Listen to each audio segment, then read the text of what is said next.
kindly ensure that you register. We've displayed an email address where we agree that you send your PowerPoint presentation. So that is the email address. So send your PowerPoint presentation to that email address so that you can start.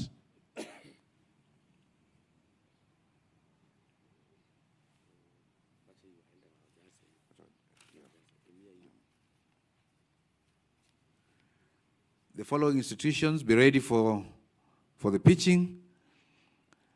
Electric scooter from Nyandarua National Polytechnic. Utilization of jackfruit for value addition, Kitale National Polytechnic. 10-point Hustler Furniture, Kitale National Polytechnic. Smart Talk, Kitale National Polytechnic. Motorized vermicompost cleaning machine, the Kisumu National Polytechnic. Industrial Pollution Control, Nairobi Technical Training Institute. NITEC Soap Detergents and Beauty Products, Nairobi Technical Training Institute. Remotely Reloaded Energy Meter, the Kisumu National Polytechnic. Recycling Waste Plastic into Sustainable Products, the Kisumu National Polytechnic.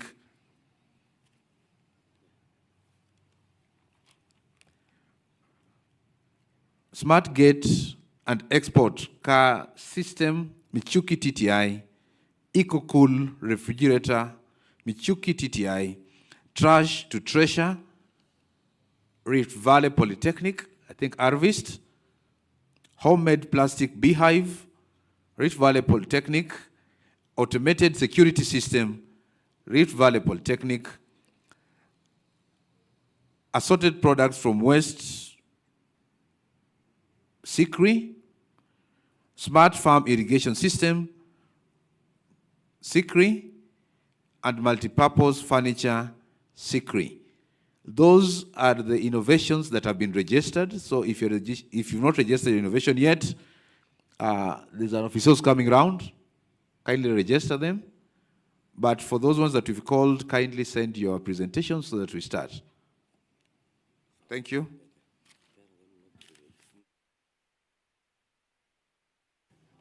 And don't register twice, kindly.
That is the email again for those who did not get it. Kindly note it down, because once we start the presentation, we'll not display it again.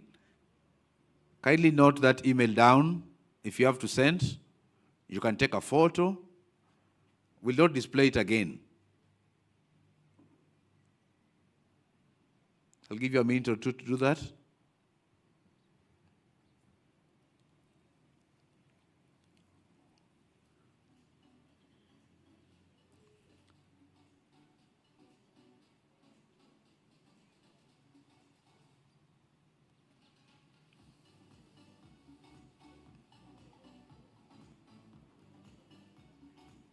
For those who are asking for the email, that is the email.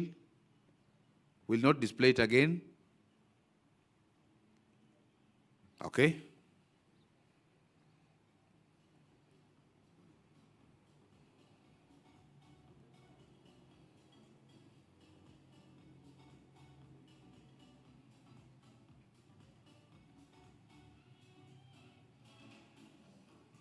Our first three presentations will be from Christine. Jerry will be number one presenting. Then you have George, and finally we have Rehema. In that order.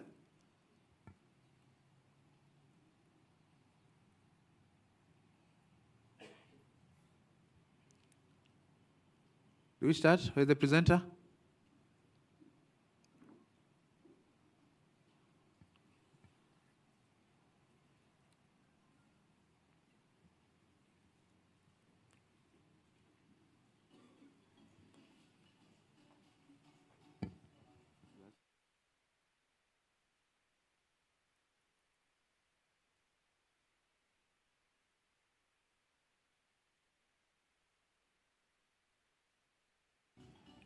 Cheryl?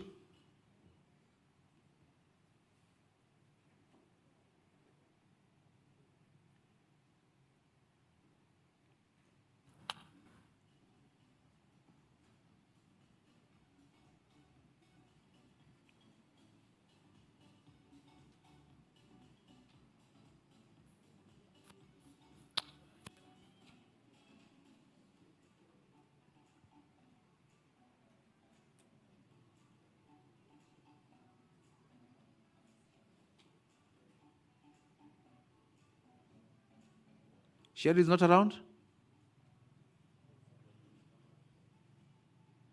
Can you move to somebody else?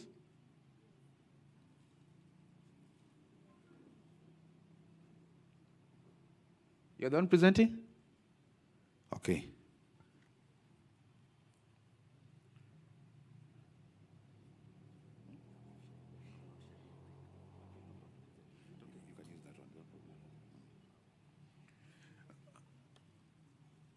We are informed that the one presenting is not Cheryl.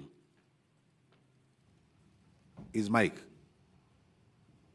There are two presenters, so he's the one going to present. You have 7 minutes. Okay. Yeah. Hello, everyone. And this is Cheryl Bakery. And what we have here, we are promoting healthy eating through sustainable agriculture. So these are cake, and the cake is... Allow me just to interject and give us some order. When you come, you give us your institution, the name of the project, and the category before you start, so that the judges are going to be well guided. Okay. Thank you. And your trainer maybe could come and help with the slides.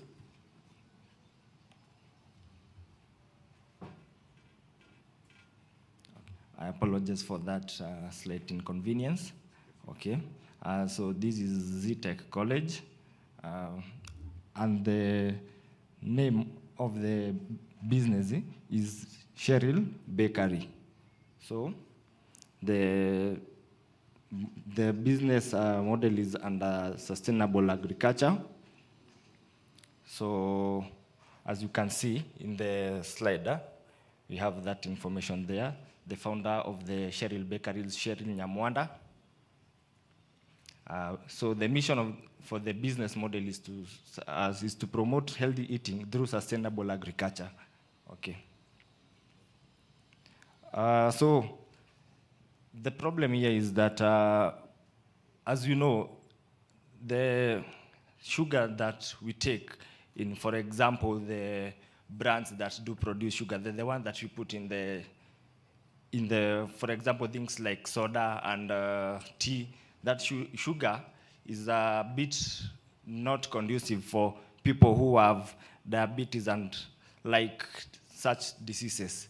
So the solution that we are providing here for that, so that they can also enjoy the cakes that we, as other people who are not conditions to such diseases like diabetes, they can also enjoy such a cake. So what we have here is, as you can see in the description, it's a gluten intolerant for gluten intolerant individuals, diabetes, cancer, and the other such diseases.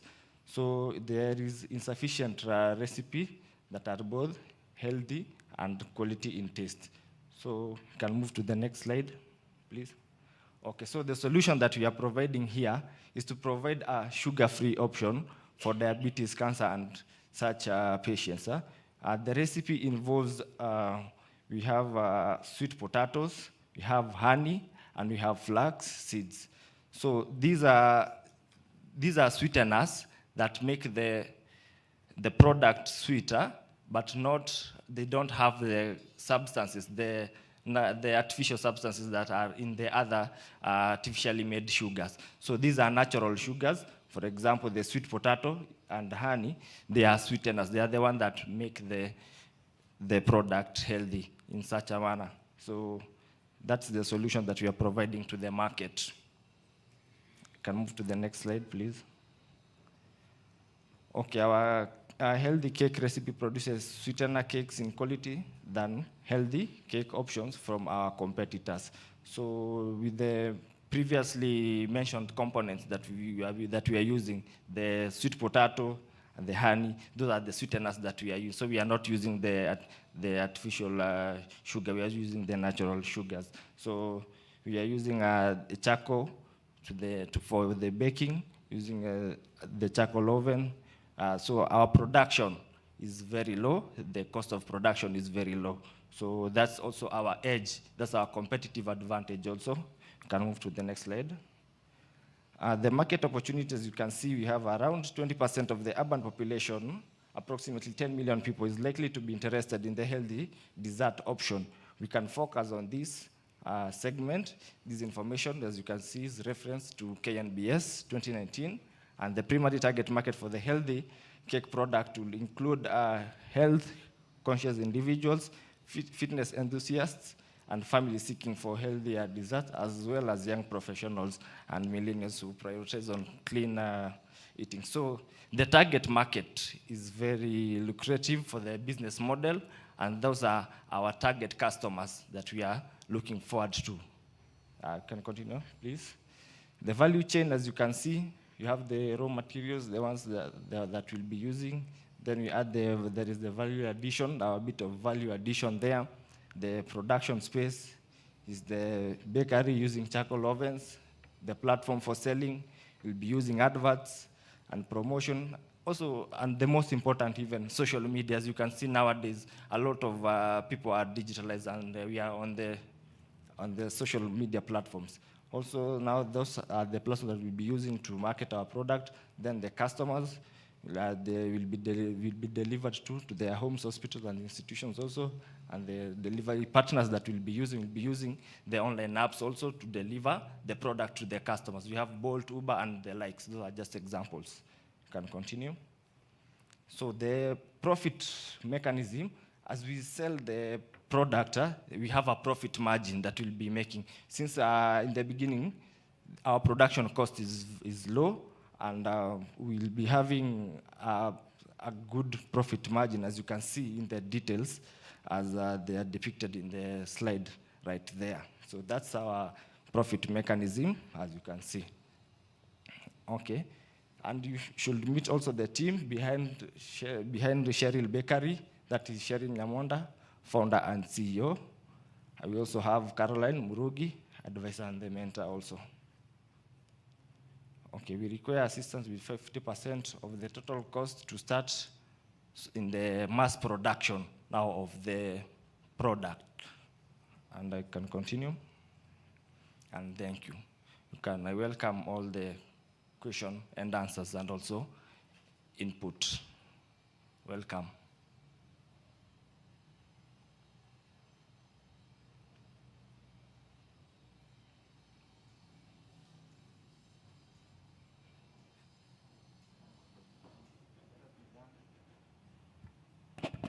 That has been done in under 5 minutes. We hope everybody can do that. We'll open the podium for questions, starting from the audience. 2 questions? 2 questions? None? The judges?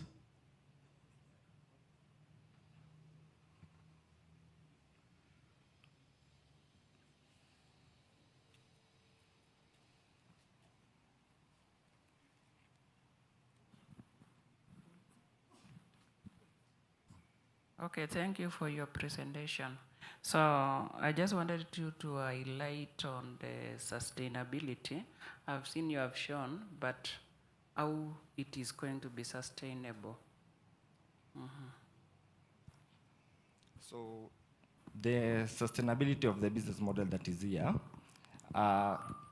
we have a farmer where we'll be planting the sweet potatoes and all that. We will also be getting the input from other farmers now. So this is also promoting now even employment in the society, because even young individuals, we don't have now to come to towns and do that. We can arrange for that. We'll be collecting the raw materials where we have an increased demand. So it's a demand and supply based model. So our farm will be producing the raw materials, and also will be topping on top of that with the input from other farmers. So we'll be using such a model to ensure our sustainability of the ecosystem of the entire. I guess, I don't know if I've answered your question right. Okay. Why charcoal then? And you are moving away from use of charcoal. And that is where you are saying the cost of production is low. This is a business model that will be, at the moment, we have deployed, but we have room for improvement. So what we are deploying also is that we'll be using the biogas. As you can know that we'll be having a system where you can also incorporate the biogas to produce the cooking gas for the oven. So it's, as much as I've presented the charcoal, we also have the input for the biogas. We'll be also using biogas, so to promote also a green economy, because we also want to maintain our economy. You know, we are moving from fossil fuels. It's okay. Me, I wanted only you talk about charcoal. Oh, because that is what you are presented. Oh, sorry about not mentioning about the biogas. 2, are you founder of the company? I'm not the founder of the company. The founder of the company is, and CEO is Cheryl, as you can see, Cheryl Nyamwanda. Why are you presenting on her behalf? I'm presenting on her behalf because I'll be handling the tech side of the business. For example, the social media marketing, the website creation, that part of the business. But I'm not the founder. Okay. Yes. So you don't know anything about the cakes that you have presented? As much as I'm not the founder, that doesn't mean that I don't know what is going on. I don't say that since I'm not the founder, I'm not only a techist, I'm also well versed in the production of the cake. Thank you. Audience, I passed you. If there's no question, let's clap for Mike. Thank you very much. The next presentation is Trash to Treasure. Susan Wamboi.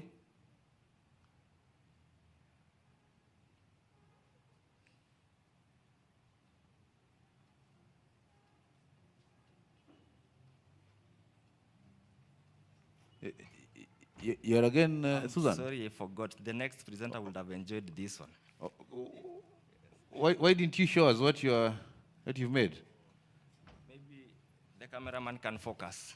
Yes. Please focus to the audience.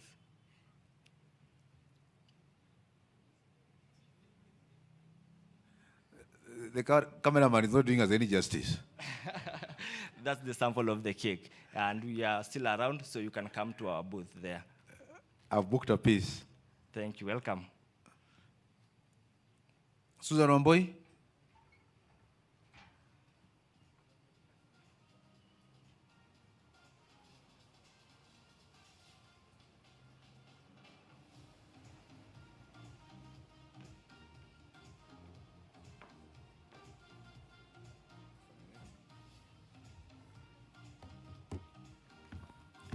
An announcement. George and Rehema, you've sent emails without attachments. So I don't have your presentation yet. You need to resend those ones with attachments.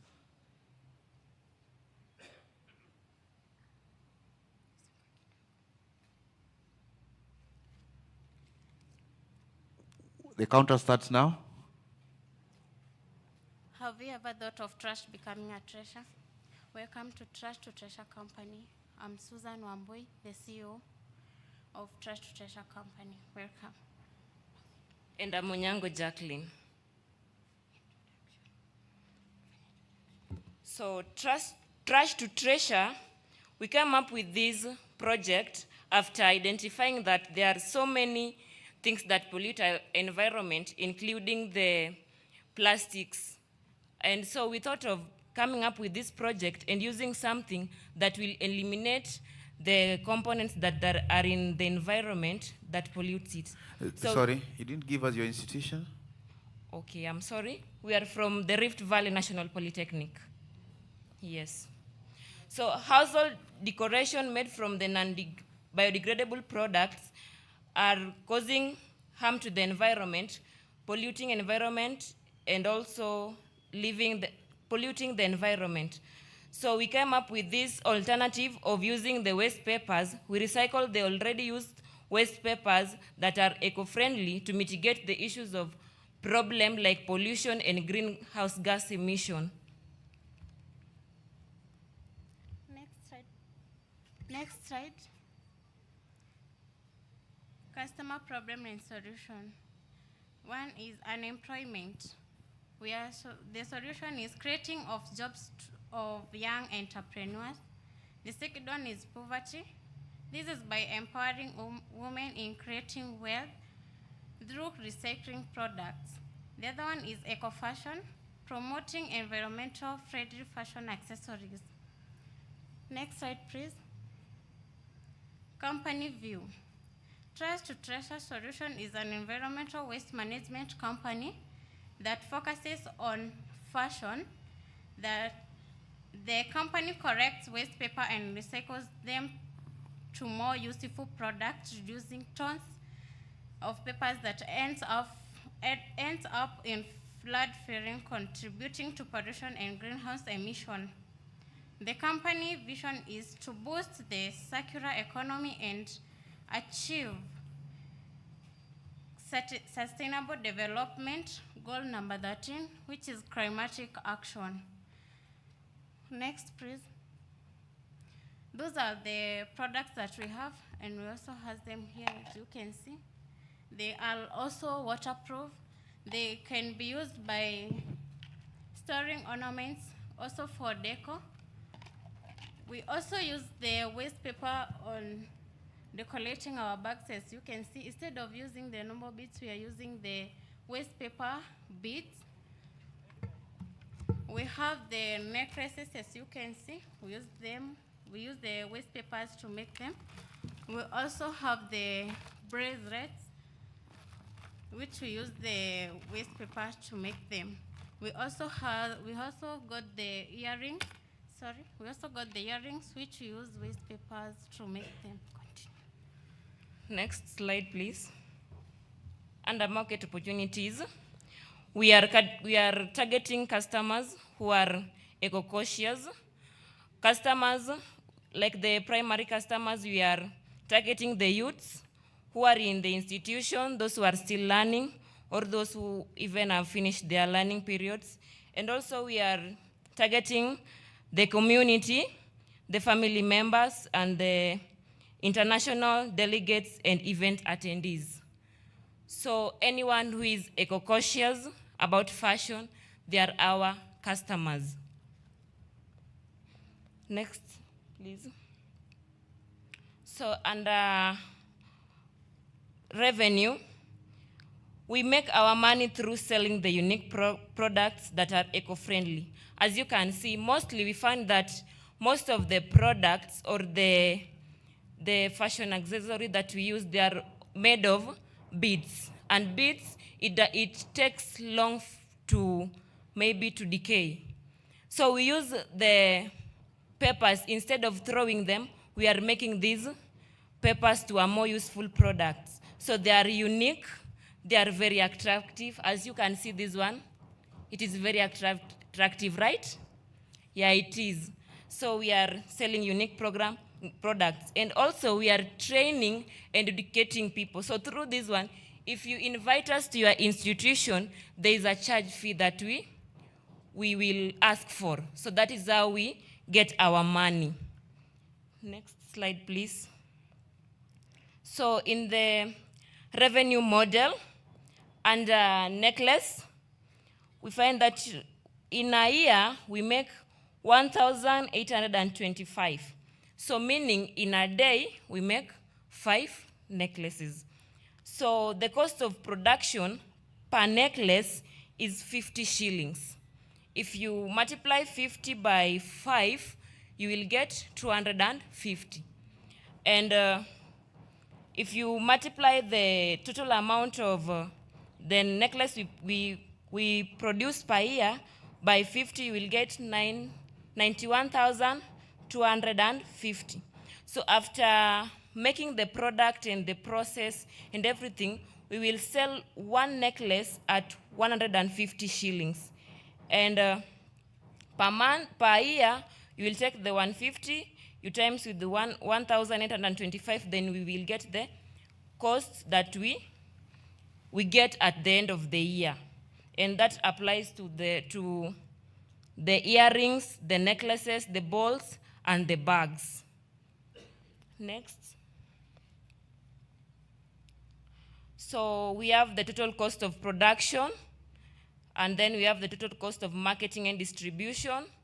And how we came up with the total cost of marketing and production, we find that we employ people who will help us in collecting the papers, and those who will help us in making this thing. So, and those who help us also in marketing. So after that, we calculate the amount that we use in marketing and distributing these items, and we came up with 182,500. And we have the annual revenue there, annual gross profit, and annual gross profit margin. So next, please. Our management team, we have the managing director, we have sales and marketing manager, and under sales and marketing manager, we also have the marketing team. Time's up. Thank you.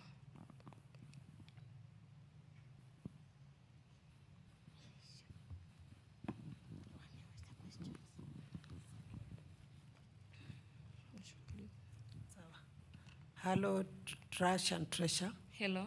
Yeah, my concern is one, on those necklaces made of papers. What if it starts to rain when I'm on my way home or to work?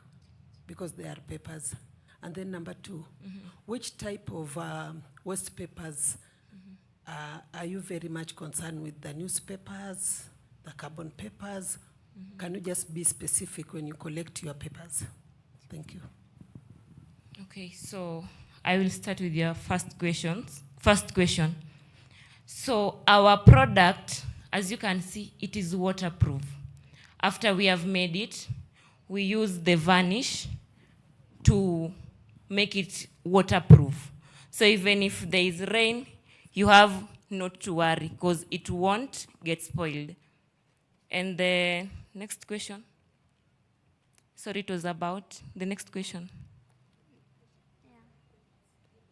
The type of papers. So what we are dealing with, we want to make our environment clean. We want to make our environment friendly. So we are using all the waste papers. We are not specific because we want to make our environment sustainable for us to live in. And we also have an example of the papers our school currently is here. As you can see, this is one of the papers we are using right now.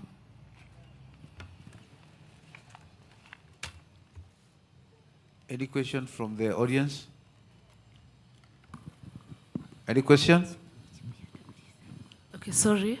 I want to understand your market scope, because to some extent it's like for you and the event attendees. But we have social media platforms.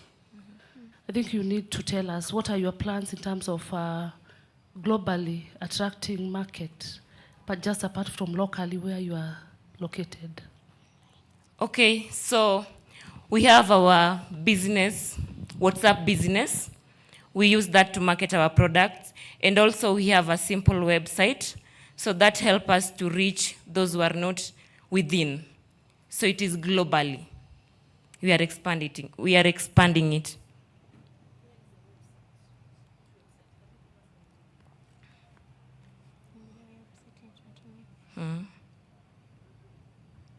So I'll give you that. Yeah.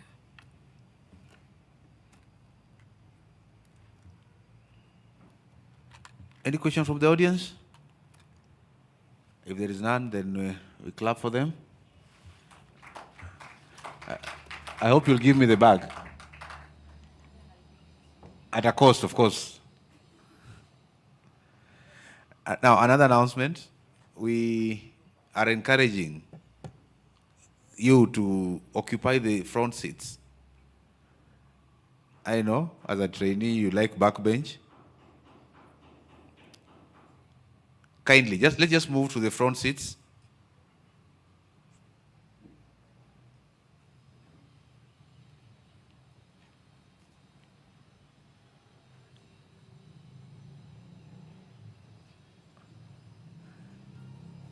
I hope I'm loud and clear. Let's move to the front seats.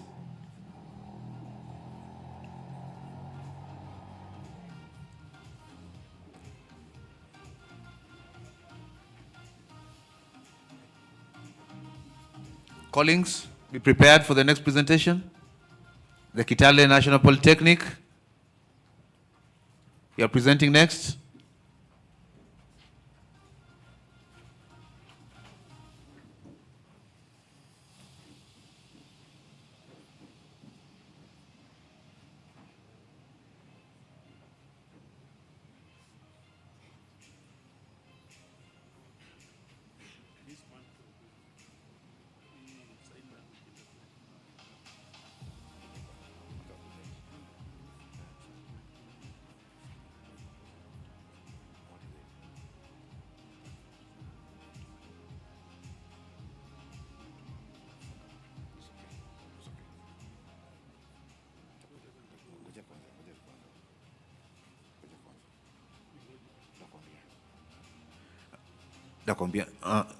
Collins is collecting a sample.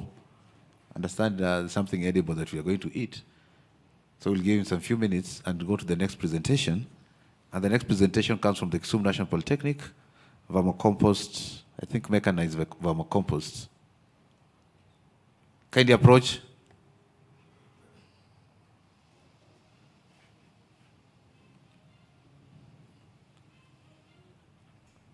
The next presentation, I repeat myself, is from Ronald Mbola and Christopher Katechi, the Kisumu National Polytechnic.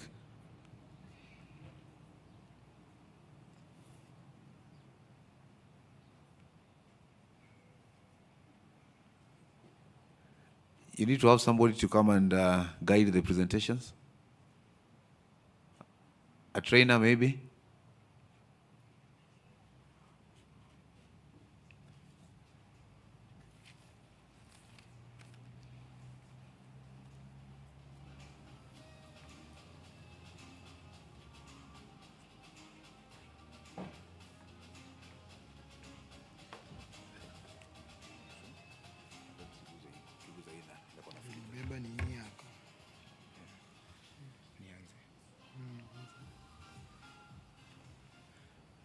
Morning, everyone. I'm Katiechi Christopher from the Kisumu National Polytechnic, coming up with a presentation by the title, The Production of a Vermicompost and Construction of a Vermicompost Cleaning Machine. And here I have my friend. I'd like him to introduce himself and brief you about the innovation. Welcome. Good morning, everyone. I'm Ronald Mbola Oguyo from the Kisumu National Polytechnic. We have an innovation called cleaning of a vermicompost cleaning machine. This machine assists us mainly to separate the organic manure with the ordinary earthworm so that the farmers can be able to have the organic manure for their farms, and also the ordinary earthworm, they can be able to feed them to their poultry and also feed them to their fish pond. Or more also, they can take back the ordinary earthworm back to the pit for the decomposition to take place. Songa.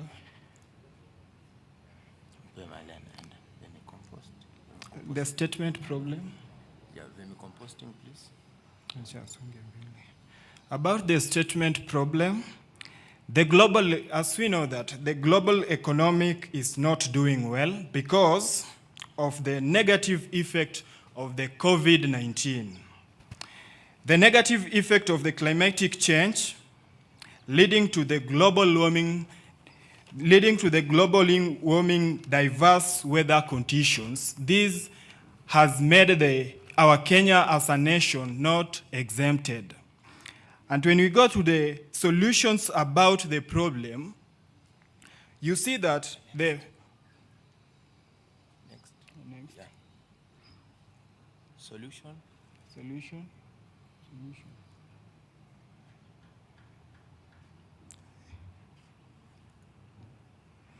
When you go to the solution to the problem, you see that the production of cheap and affordable organic fertilizer for the farmers through the eco-friendly process. This eco-friendly process is that we use the ordinary organic waste to make our organic fertilizer that we can be able to sell to our farmers, and not only to sell to our farmers, we can also use the ordinary earthworm that we separate to feed to our poultry outside there. The next thing, hastening of the process cleaning vermicompost through construction of an affordable housing using the recycled automotive spare parts.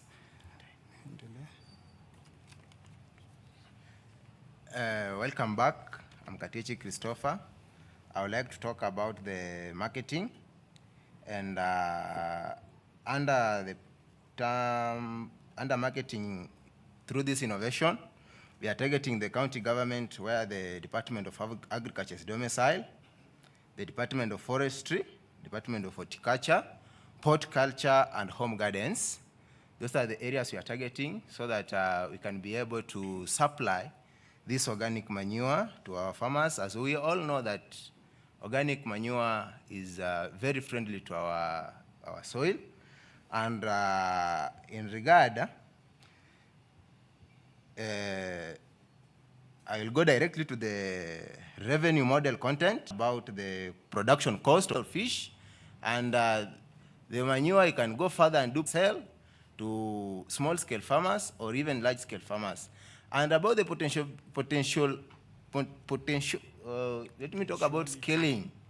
I'm looking forward that after 9 months, I should be able to supply this organic manure countrywide, so that I ensure at least every farmer is able to produce his or her local foods. And we all know that agriculture is the backbone of the economy. And even in current situation, in the GDP of this country, that is 33% of the GDP is contributed by the result of agriculture. And I also encourage that farmers, we ensure that we all involve ourselves in agriculture as the rural people. You know, in this country, 70% of the rural population have involved themselves in agriculture. That's why we find even we are in urban centers, we source our food from the rural areas. So kindly, as a result, I'm going to talk about this innovation came up due to we also focused on the agendas of the government, and that is the agriculture and the SMS. So we have decided to invest so that we can embark with or support the government to ensure that they meet their agendas. That was the agriculture, the SMS, we talk about the affordable housing, and even universal health cover. That means if we all engage in mass production in agriculture, it means we shall be able to cater for when I produce this fertilizer, I'll be able to pack creating the SMS, send them to the agrovets or create small shops for that marketing. Thereby, somebody who has been involved in the SMS or somebody who is involved in agriculture is able to get the 5% and 1.5% for that affordable housing, and is able to pay that 300 for the insurance health cover. And in that regard, it means if we all engage in agriculture, and through this support of us supplying this fertilizer, the organic fertilizer, it means our soil will be able to detect, because the fertilizer of this organic manure have all the content, and the content is, the ratio is 1 to 1 to 1. That is the NPK. So it means at any given point, there is no point we shall going further and complain about the soil fertility, or even in terms of production. We know that the production will be high, and since the production will be high, nobody is going to complain about food shortage, because the food will be there in surplus, and that means if the food is there in surplus, it means even in terms of production, it means that even our factories are going to work better, because we shall have the raw materials from our farms. That means even in terms of... Time's up. Thank you very much. So in case of any question, kindly be there to respond to it.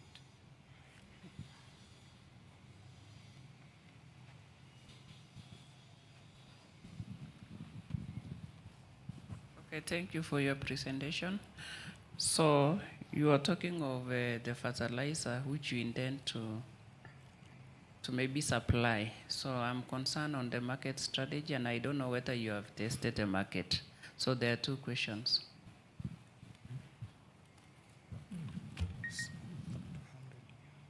So in terms of marketing, we have engaged or we have sent some information. We have shared our information that we have fertilizer in our institution. That is from the Kisumu National Polytechnic.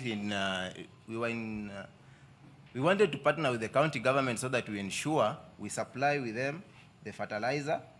The information is within the county government of Kisumu, whereby we have told them about this. They have a clue of this innovation.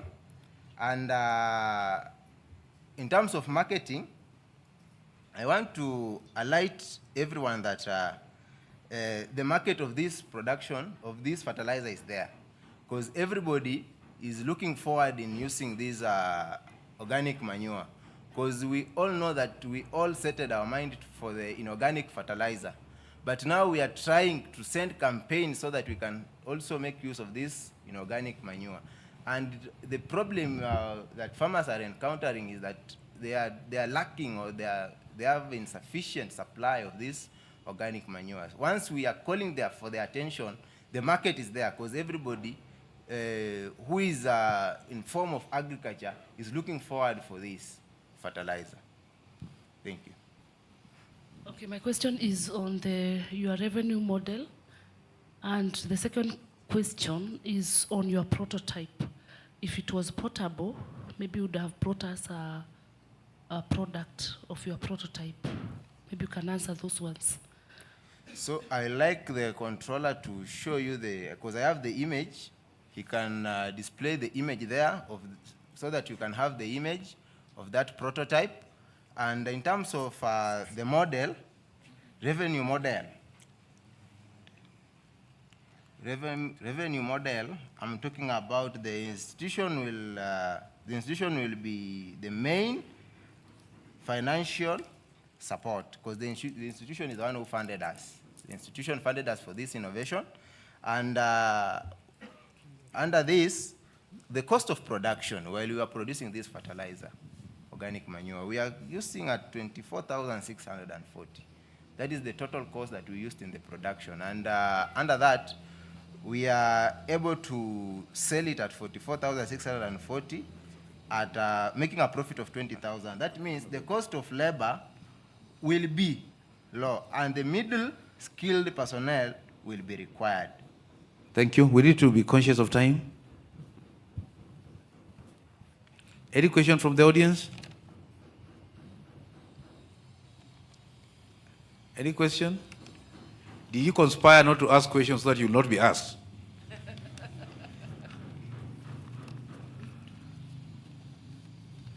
If there is no question, then you move to the next presentation.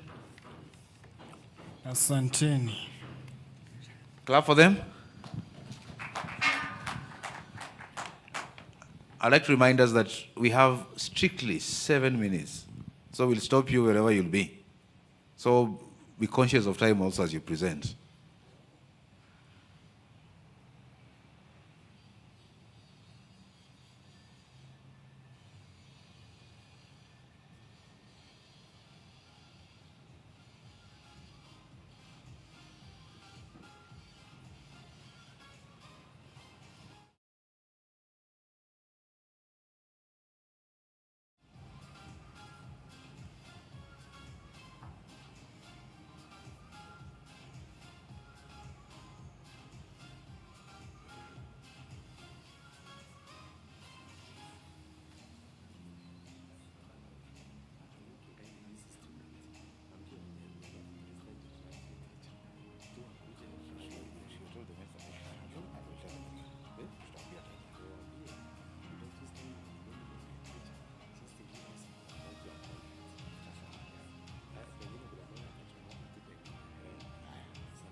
Collins, are you back? Collins, you have to present now. Kindly join the stage for the presentation. Let me remind you again, I took you through the process of pitching. We are not interested in the literature. We're interested in what you told the judges when they came. We had a template, didn't you? Kindly let's stick to that template.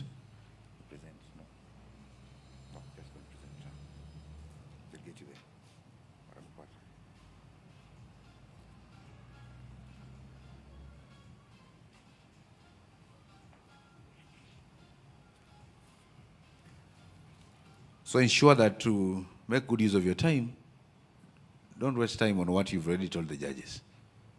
That has already been marked.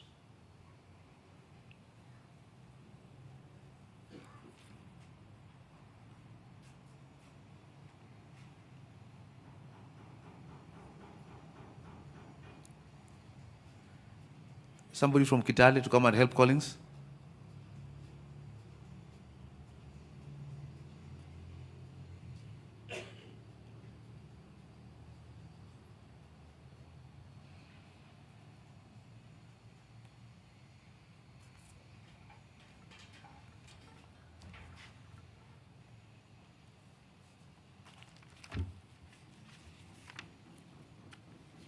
So good morning. My name's Masengeli Collins, and I'm from Kitale National Polytechnic. My supervisor there is Beryl Shikanga. I have a project here about utilization of jackfruit. I don't know if you can see there. So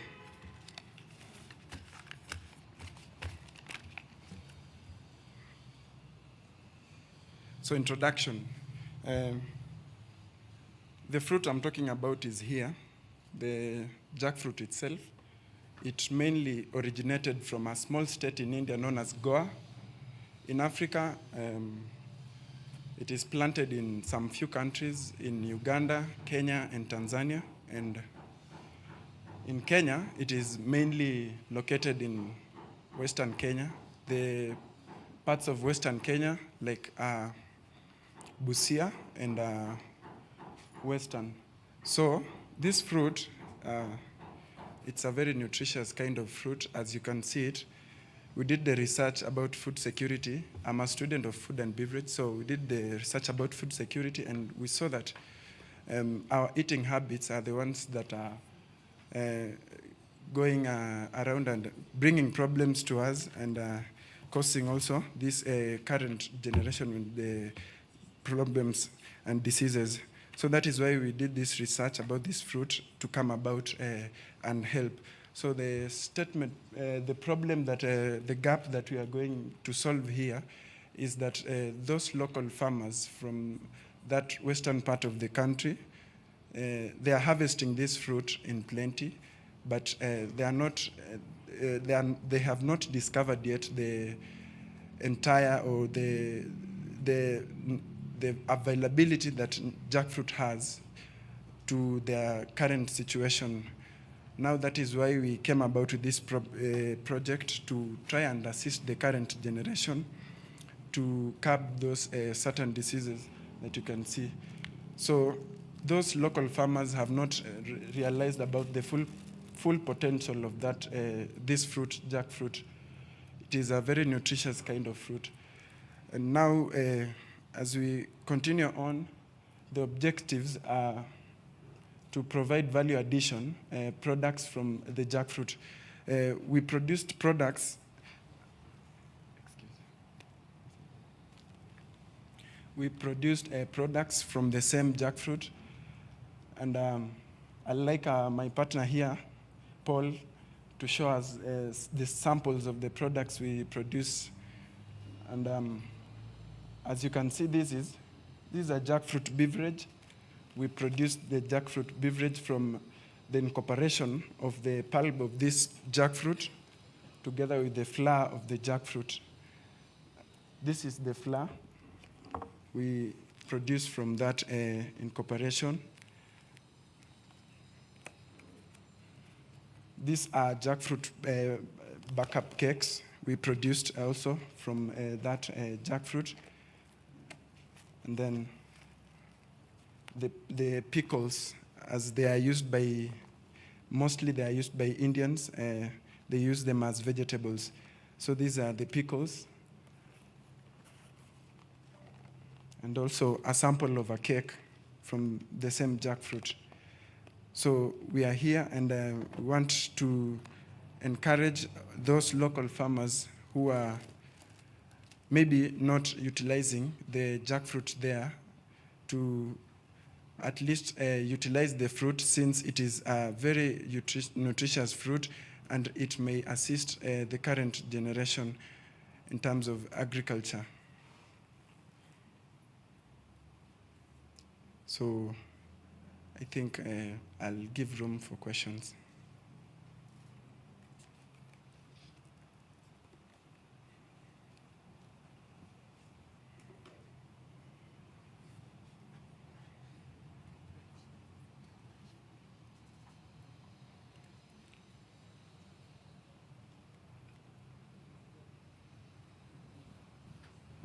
You still had some 3 minutes, but Okay. if you donate that time, we'll be grateful. No, I'm not donating.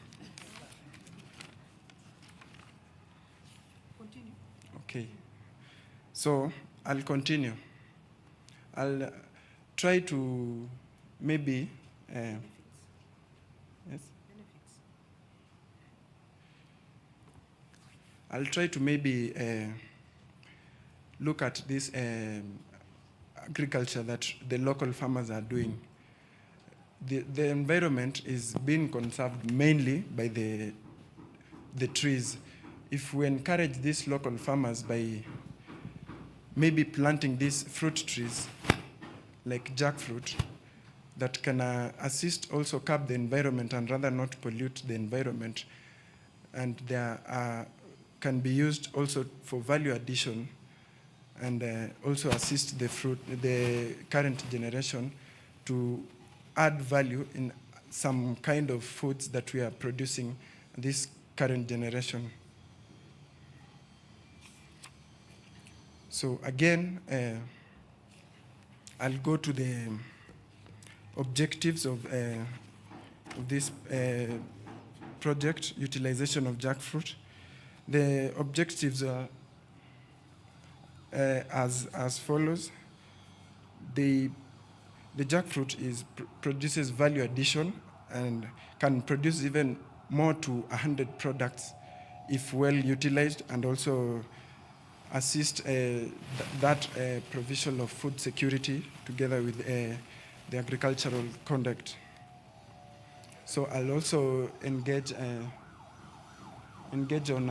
commercialization of these jackfruit products. As we were producing this project, the products, as you can see, this beverage, we used around 5 pieces of jackfruit to dry the seeds and produce the flour also, and then produce the jackfruit beverage. As you can see, this beverage, we are actualizing it, and we are also selling it at around 400 Kenyan shillings. And this jackfruit flour, which is 500 grams, is to be sold at 250 Kenyan shillings. So we are encouraging this current generation to invest, as those local farmers are not fully aware about the great potential of jackfruit. We're encouraging also those other local farmers elsewhere from Kenya to grow the fruit, since it is a nutritious kind of fruit and it can be of much greater importance in future. So, thank you. Thank you so much. We'll invite questions from the audience and the judges.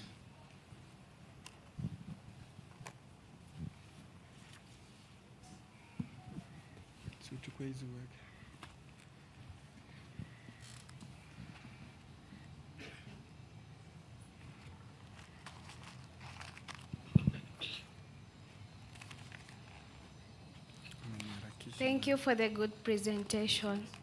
Collins, I'm asking, is your project a research or a business idea?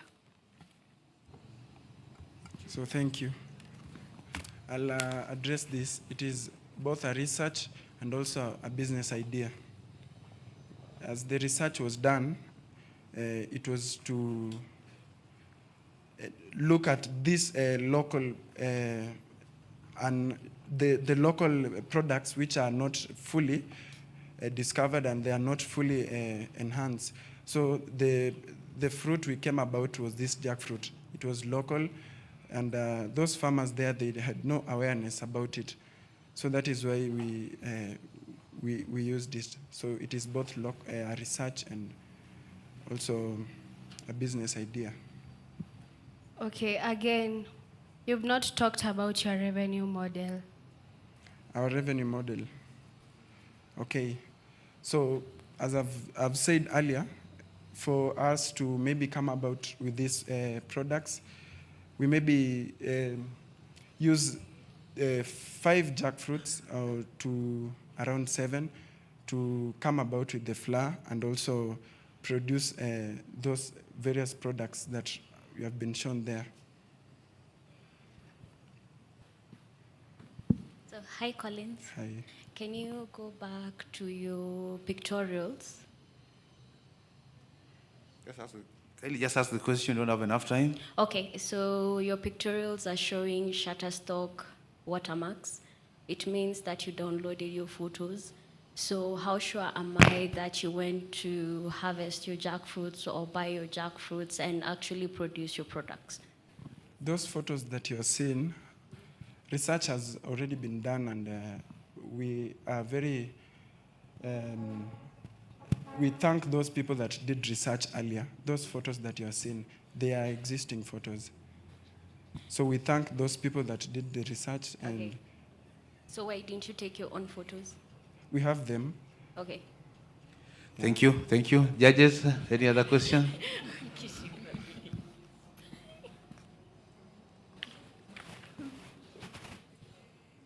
Okay, maybe to assist Evans, just a minute. For those who are coming, those are very pertinent questions, because it is clear those are downloaded in the portals, and it may not show your action there.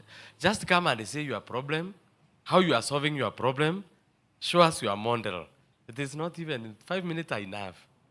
Don't give that history. Evans sent it. You already told us yesterday, although that in big history. Now, assuming I don't know your project, you are telling somebody who wants maybe to support your project, or maybe give you some more information. So kindly just go by what Evan sent, so that we are clear on what you are presenting, and you are sure you are presenting your own your own business model. Is that clear? You are not coming here to represent research findings. Okay? You are presenting something that you know can solve a certain problem. So avoid those many literature reading a lot. I don't expect you to come up with an objective here at this level. It's a solution, not an objective. Is that clear? Don't tell us my objective is this. Tell us this is my solution and this is how I'm going to solve that problem that you have already mentioned. Are we together? Hizo zingine tulifanya jana kindly. Thank you. Thank you so much. I think now we are guided. Sindio? Going forward, the judges, don't worry about what they present. You award marks. Yes, award marks. We'll give them the comments later on. Don't worry about that, because I think we've gone through this now for the third time. It's a learning process, of course, but we'll award you as you present. Stephen Okoth-Ochola, presenting next. And clap for them, sorry, clap for them. Do you have anything for us to eat? Okay. Clap for them.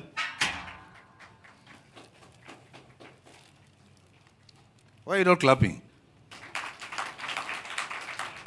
Thank you so much.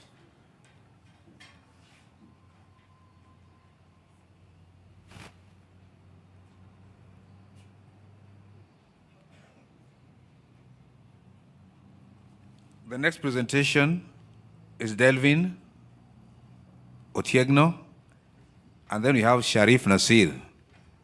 Kindly prepare yourselves. You have somebody to assist with the slides?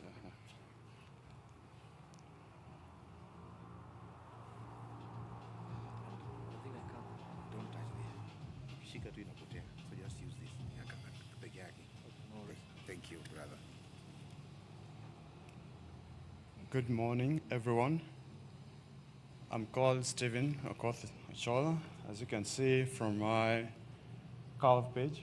Today, I'm presenting to you a solution in wind energy. It's a software that has been initialized by WEAS. And I'm both the presenter and the founder of this particular company. It's under the company called Green Energy Software Company. As the name suggests, it's a company that's purely involved with softwares, bringing with solutions in green energy. Please, next slide. The problem I'm solving with this particular software is very simple. Before you have a wind farm or a wind power plant, you have to do something called wind energy or analysis from the wind data. And the current methods are cost intensive, they are very cumbersome and time consuming, and they require experts. They require experts to man. So therefore, that's what we want to reduce. Next slide. Just to give you an overview of my work or how the software is working, In figure 1 is what the current method is all about. But in figure 2 is what now the software is doing. So from figure 1, it has been reduced to just 3 steps. All you need to have is wind data, feed it to the application or to the software, and you have your wind data characterized, and you have been and you will be advised accordingly. Next slide. Now that is now the software in action. That is, we actually gave the software a wind data for Narok, and wind data for Narok. After giving the software the wind data for Narok, those are the results. You see, it gives you results in terms of charts, and also not only charts, but it also it advises you, it interacts with both Excel and Word, so that from the Word you can now access some of the advices the software is giving you based on your data. Next. Now, market opportunity. For us to understand this, because it is related directly to renewable energy, and specifically wind energy, figure 3 is actually demonstrating the current, the way the market is behaving. And as you can see, it's an exponential relationship. And it's a matter of fact, the wind software analysis methods will also increase. And in fact, someone already done that and actually has cited appropriately. So the market for wind analysis softwares, it will continue rising and rising up to 2032. Next slide. Now, how are we going to make money out of this software? Now, it's through subscription, that's one, because we are going to put it be a web-based application, so that first short-term users can simply subscribe, analyze their data, and get the wind energy of that region and how it behaves. And also licensing. We'll be giving licenses to high income, or to those who are capable, maybe renewable annually or one-time purchase, but then you can also be able to renew. Next. Now, the management structure is quite clear in figure 4, but I need to explain something very little in the board. The board shall constitute of the CEO and representative of the shareholders and representative of all the employees. Shareholders here, as you can see 2 logos.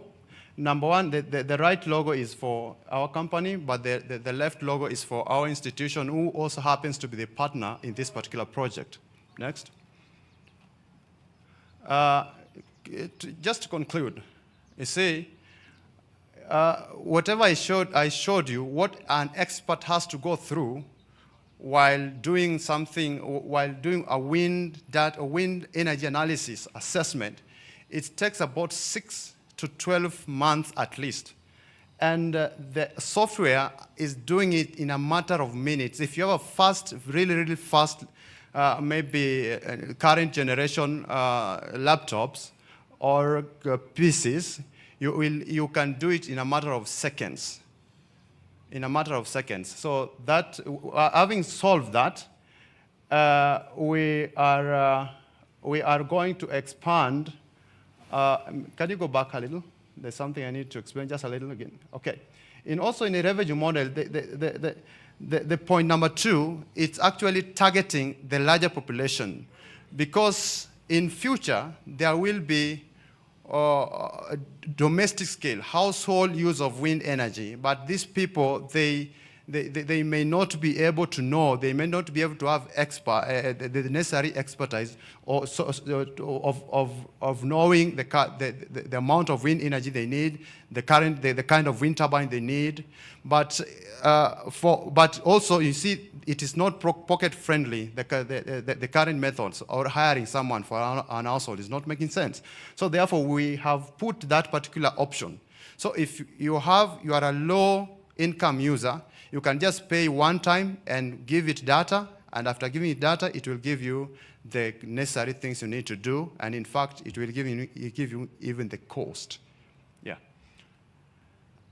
So having done that, I think we have brought a software that is not only friendly to the user, because all you need to know is where your data point starts and where it ends.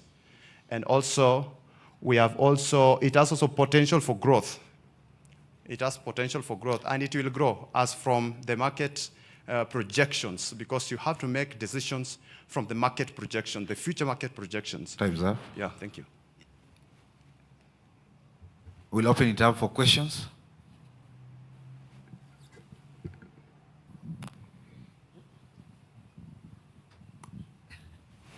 Okay, thank you for that presentation. So maybe you can highlight a bit on the, I've seen you've given us something small on the market strategy, the strategy that you have, although you have developed it, but you have not highlighted more on that, and also the revenue model for that. If I understand you correctly, if I understood you correctly, what you want to know is how much does it cost to the production cost of the software vis-a-vis how much we'll get from it. The first one, it Yes. was actually the strategy. You've developed an app. Yes, yes, yeah. So the strategy which you already have to ensure that you reach your target market. Okay, thank you. Some of my strategies are quite simple. I'm just waiting for the patent to go through by the KIPI. Actually, we had already started the process.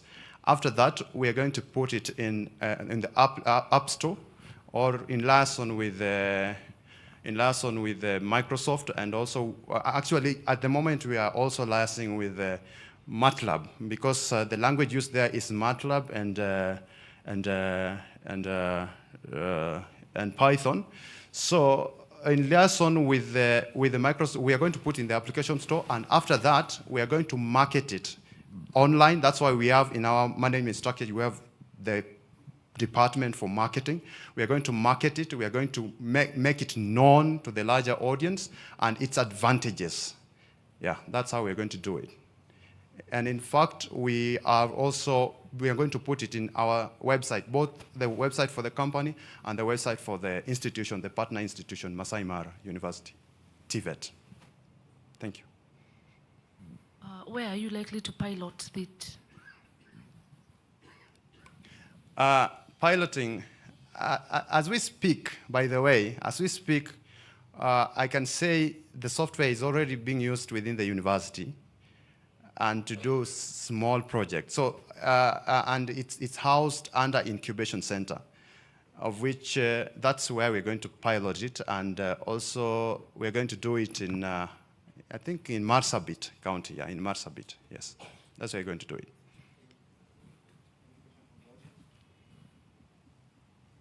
Any question from the audience?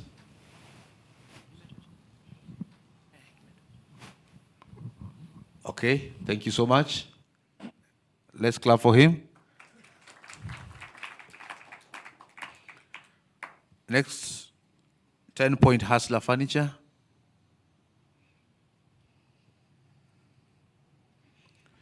Sharif Nasir, prepare yourself. You're the next presenter.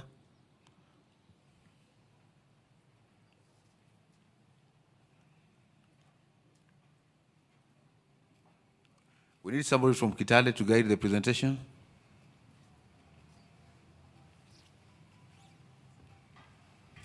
Okay. Hello, everyone. I'm here by the name of Chengino Delvin, and I have my colleague here.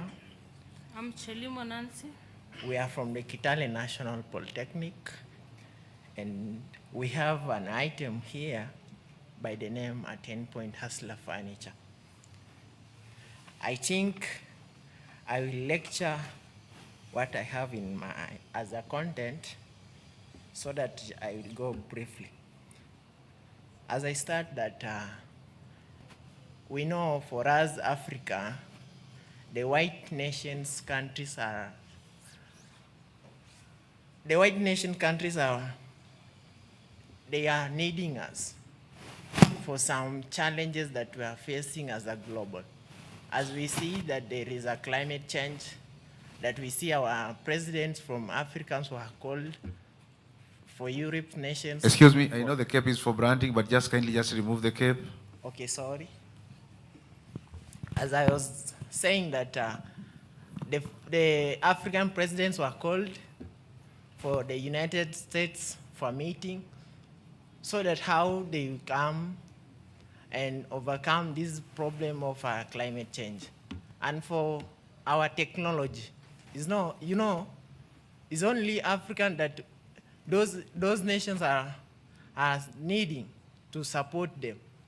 So as we see that the technology we have, what we have in our countries, and also our natural resources, we came with this item, a 10-point hustler furniture, as we are looking for the things that we have as furniture. We based on timber, and also those white people are basing our forests, so that they come over that carbon that they are releasing every day. So we have a way to plant, but we don't have a way to minimize. So as a TVET students, we have an idea that when we come with a certain item, there is a minimal economical way of utilizing our timber. You find that is 10 in one item. And if you calculate it, you find that we are saving 9% of the timber. And that will result of that our forests will also increase. As I want my colleague to proceed on the projections. So from our 10-point hustler furniture, what we are purposely talking about is we have 10 components that are compacted in one furniture that you can use to perform different functions. So our furniture is used to fill the gap of us needing different items all in our house. So we can just use one item that has a bed, it has a kitchen, you can work with your cooker, you have your sink, you have your working top. So it's all comprised in one furniture. So we have some pictorials maybe to project on that.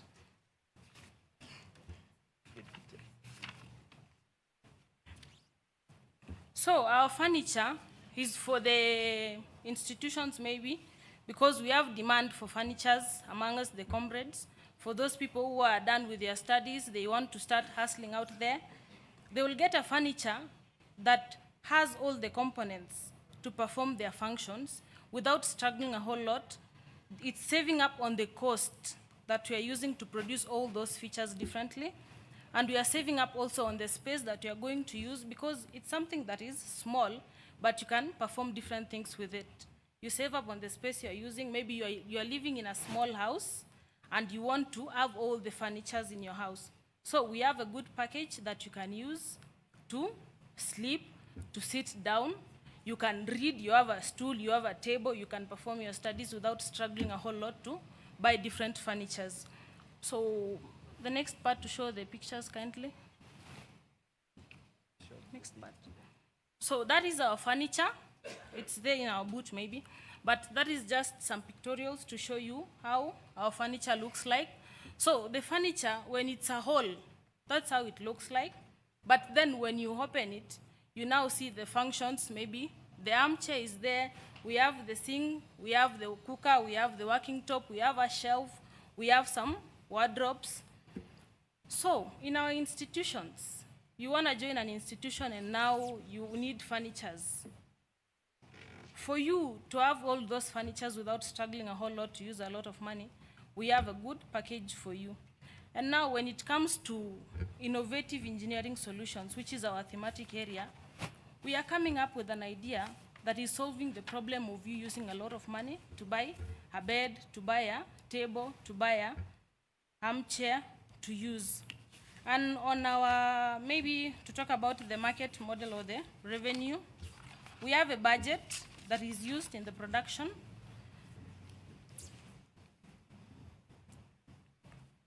That's our budget for the production.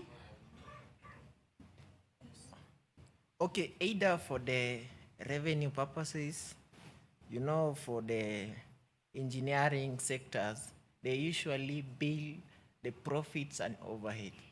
It's not the individual or the company that gives what they will pay, but the government will look for how much profit will you get.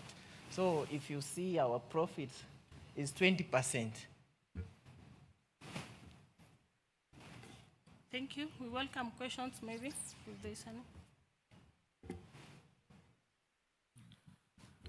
Yes, true? Yeah. Okay, thank you. Thank you. Questions?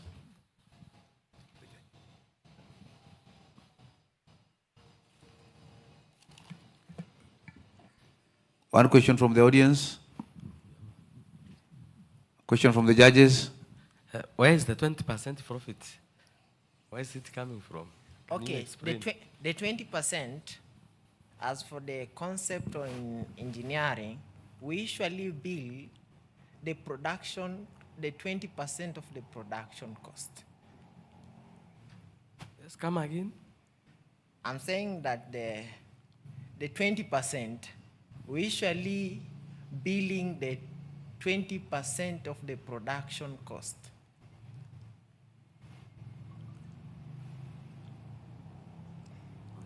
So it's like you have calculated the cost for material, the cost for labor. You sum it up, and then you calculate the 20% of it. So that from that 20%, we usually call the profits and overheads. Okay. Any other question? Thank you. Clap for the team from Kitale. Before the next presentation, some announcements. We'll have Beryl, Patrick Ombugu, and Philip Lagat in that order after this presentation. The next presentation comes from Sharif Nasir and team. I think it's still the Kitale National Polytechnic. Sharif Nasir and team.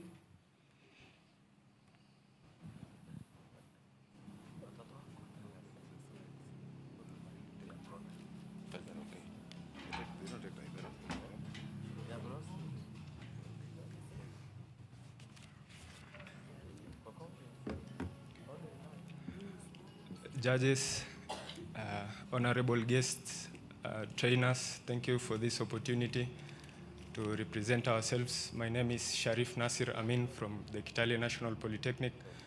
I'd like to give the chance to my friend to introduce herself. Okay, thank you. Judges, trainers, and trainees, good morning. I'm Medina Ramata from Kitale National Polytechnic. Our project is sign language interpreter based on trade and ICT. Our project came from such story. Nilikuwa na jamaa moja huku kwetu ni bubu, akakuja akaanza kuniongelesha na sign language. So sikuwa naelewa nini anaendelea, anataka kusema nini, sikuwa naelewa. So from that story we came up with this sign language interpreter. And our problem statement, deaf-mute people use sign language while non-deaf-mute people use sound language. Next, majority of the time, non-deaf people do not understand sign language used by deaf-mute people because they do not know how to use sign language. That was our problem statement, and we came up with the solution of which it's called Smart Talk. Smart Talk is the name of the company stroke the device name that we came up with. And Smart Talk is just a smart device that is embedded inside a normal glove. This glove can perform various operations, e.g., it can measure angles, absolute angles, and with the right calibration, these angles, they'll be used by the microcontroller Arduino, of which it will recognize and calibrate it to either sound or text language. The device or the project is designed to act as a bridge between people with listening and speaking disabilities and the outer world, so that the communication is not limited to only a group of people who are aware of the sign language. So Smart Talk, we used list the explanation, but block diagram. This the flow, the program flow, whereby we will start by the sensors. The sensors will get the right angles. It will send to Arduino the microcontroller, whereby Arduino will calibrate the angles, and it will send to an output device LCD, whereby the person who doesn't understand the sign language can read from.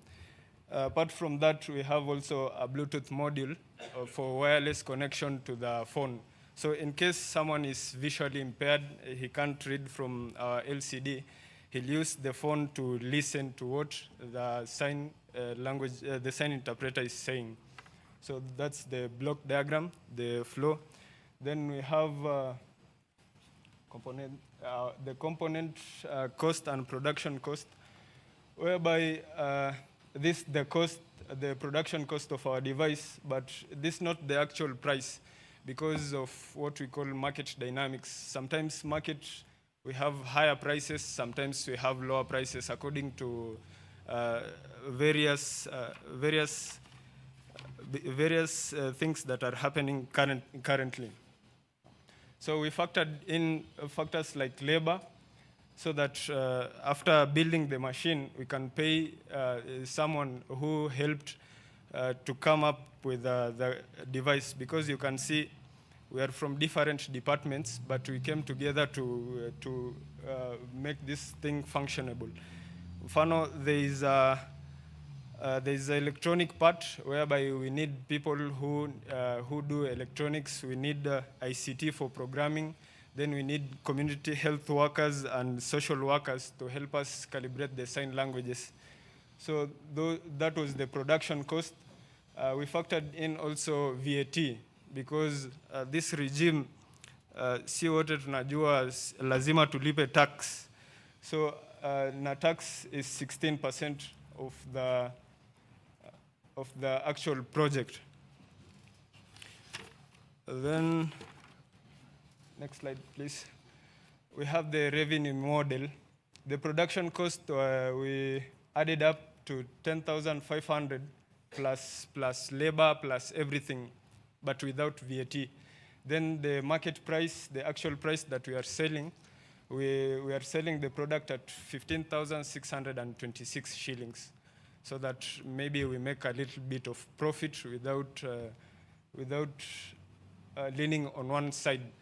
Also, for the revenue model, we have things called CFDs and contract sellings, because we want to continue building our project. We don't want to stop here. We want to sell these CFDs. CFDs, basically, these are just contracts saying that you can buy our product, not the actual product. You can buy a share of our product at some margin level. Then after some time, when the market, the dynamic goes for a higher high, the investor will get at least some leverage in it. So that was our revenue model. These are the components that we used. Sorry to download images kutoka kwa nini, lakini we just wanted to make sure that everything is inaonekana vizuri.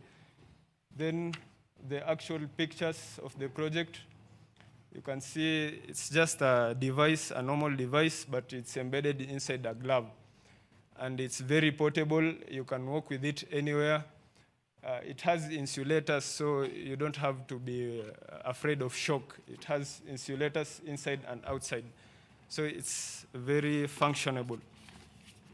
Then we have the product claim. We are claiming this product is ours because these components, we just sourced them from locally from Nakuru. So these are just different components, but we used our knowledge to put them together so that we can have this kind of project. So it's ours. We have the patent, the original patent from 2023, last year. We have the original patent. It meets the objective laid out and provides means for converting sign language text to people with hearing or speaking disabilities. So that's our claim. Time's up. Kindly, if... Time's up. Questions from the judges?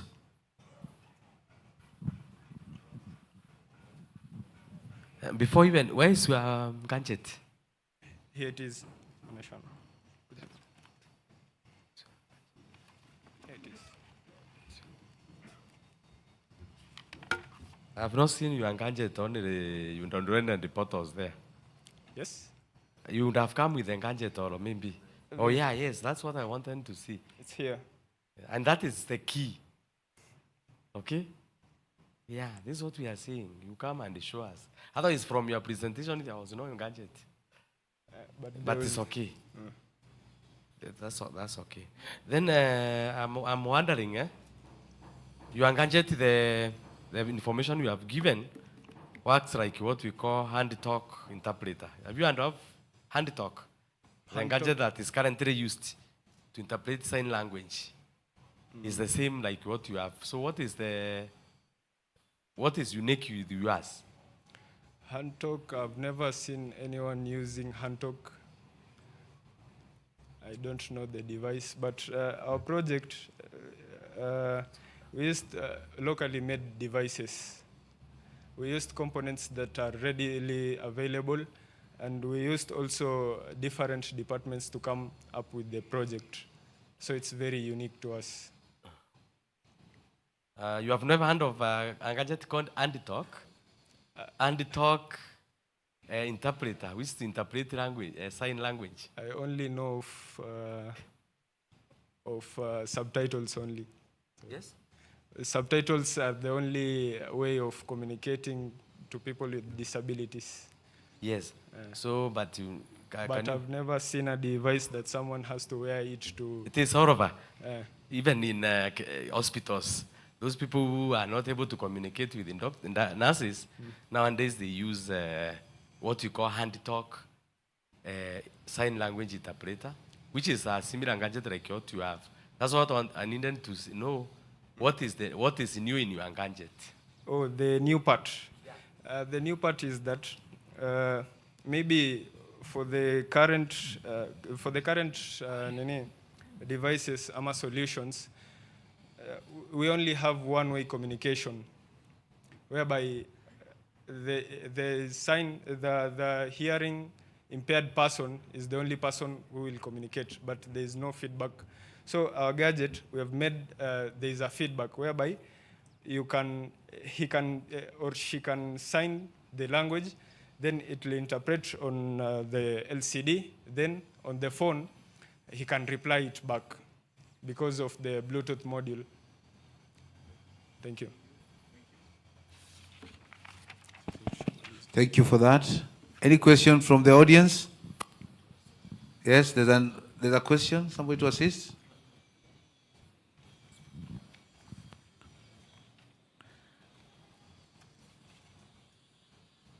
As the audience prepares to air their questions, I just wish to remind us that having an innovation does not mean that it has to be a new thing.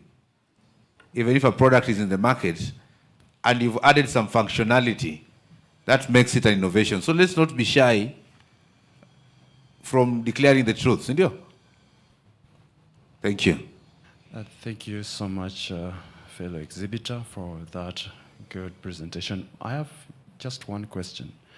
I am well aware that, see, if you read, you will realize that there are some research results that suggest that the interaction of of the radiations emanating or that are related to Bluetooth technology has some effect on the tissues, human tissue for that matter. I would like to know, how did you take care of that? Okay, thank you for the question. There is a problem with electronic devices, not just Bluetooth device. Even your phone has Bluetooth device, but you can't stop using it. Okay. Any other question? The last question from the audience? Yes? Thank you. Just to clarify, I think there's a sign language interpreter out there, but there's an advancement from this one. I think Is that a question? No, I'm putting the question forward. Okay. So I've noticed they can also translate to the blind. Now, my question is, how much do you want to produce?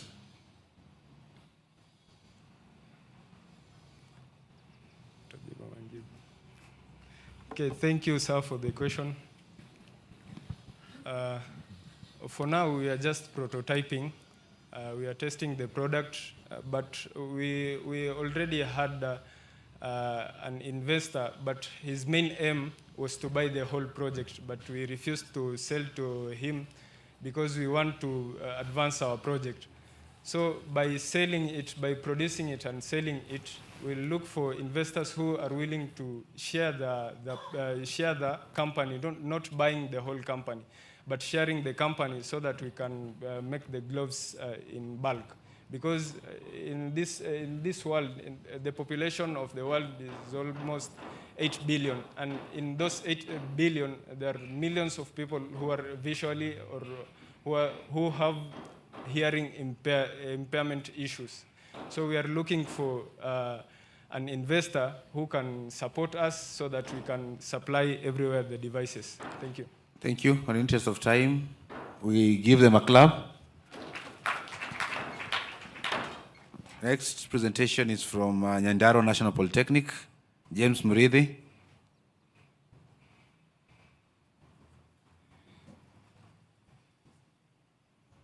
Somebody to assist with the slides.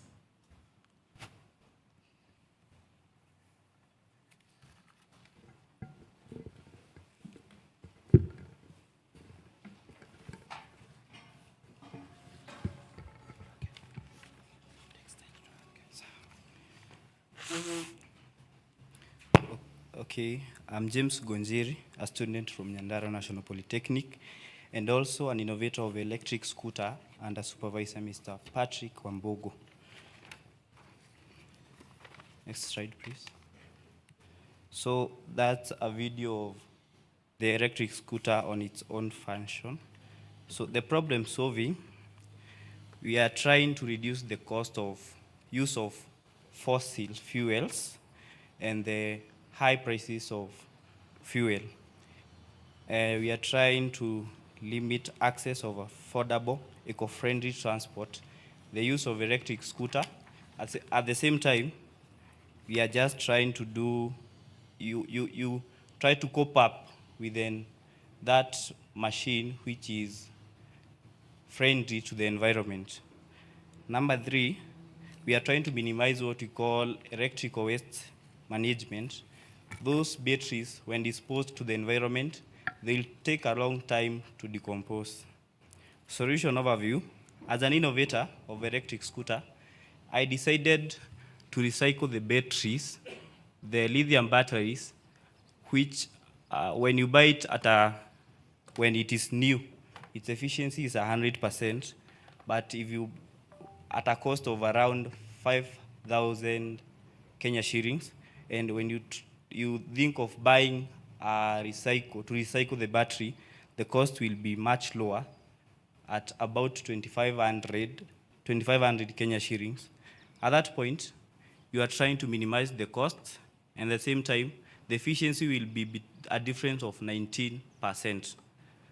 So at that time, we'll be trying to make it affordable for each citizen. The key features of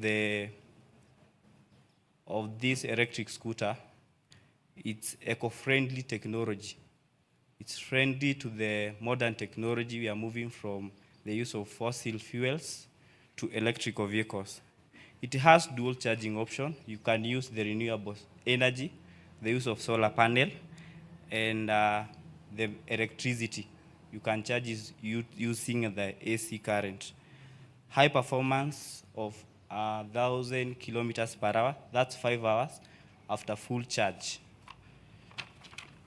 So market opportunity, the target customers are our farmers, maybe security gardens, moving from one option to another to make the area secure.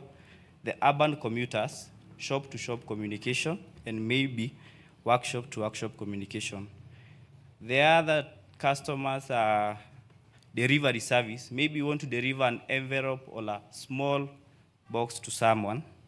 Maybe you can use that one. It's not for that big luggage. It's for small customers, shop-to-shop communication. The other one is for students. It's affordable for a common Kenyan student, since its cost is too low, and the maintenance is cheap. So the cost of this scooter, in accordance to where we have produced it in Nyandaron workshop, it's maybe for affordable students 70K. In comparison to the original scooter, the modern one, it's on 25K, giving a difference of 55K. So we have competitive advantage, the cost effectiveness, the difference in cost, environmental impact, zero emission, and supporting climatic action. And at that point, we are trying to support the effect of global warming that's coming up. High effectiveness, we are moving from the old model of transport communication to the modern way. The materials we have used steel, batteries, which are locally available, and the next part is the impacts and benefits of coming up with this idea. It's the same as the competitive advantages. We have environment, reduces carbon emission and electrical waste. We are doing what we call electrical waste management. Economic, lower transportation cost. If you may look at the unit of electricity in comparison to the fuel as per now.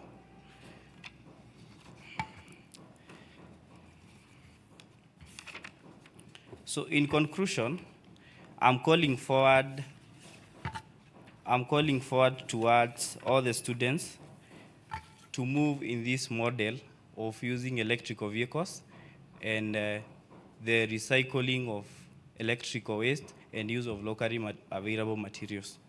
Thank you very much for your time, and maybe a room for questions.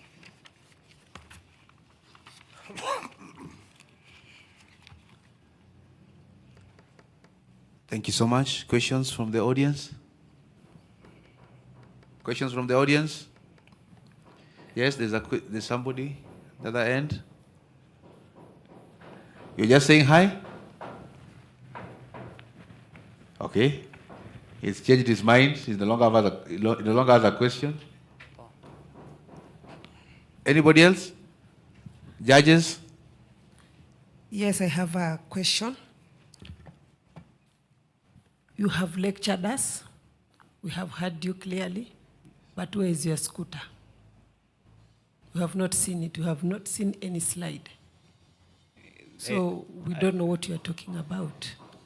I'm sorry. I think the last slide was a picture of the scooter.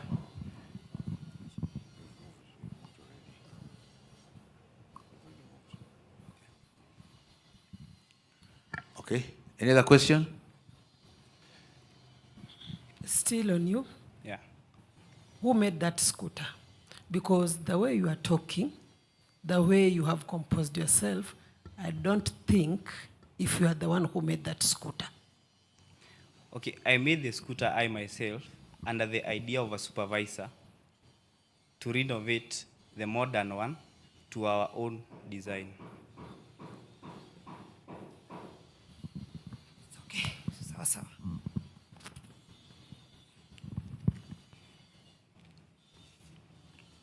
Any other question? Any other question? Okay, thank you so much. Welcome. Let's clap for him. Another announcement. Patrick Langat, Elizabeth Akinyi, and Frank. You'll be presenting in that order after the next presentation. We call on Olosos Technical Training Institution. Green Energy Generator. Collins Yegon and Anita Kiprop.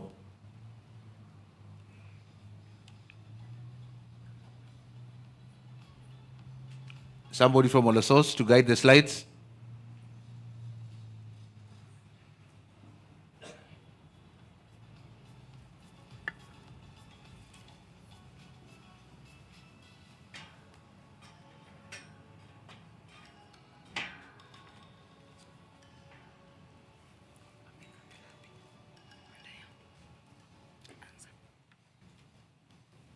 Okay, well.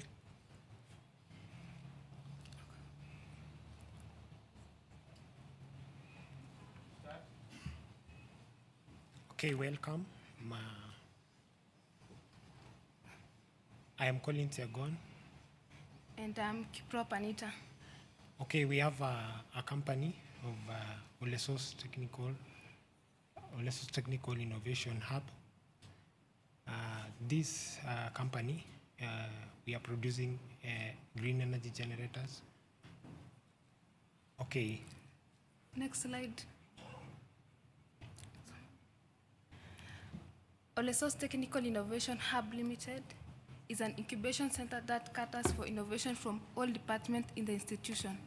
Green energy generator is one of the products of the Olesos Technical Innovation Hub Limited.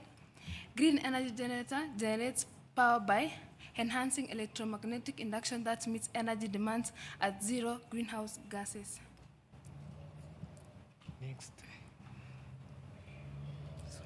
Okay, in the next slide, we actually see the problems.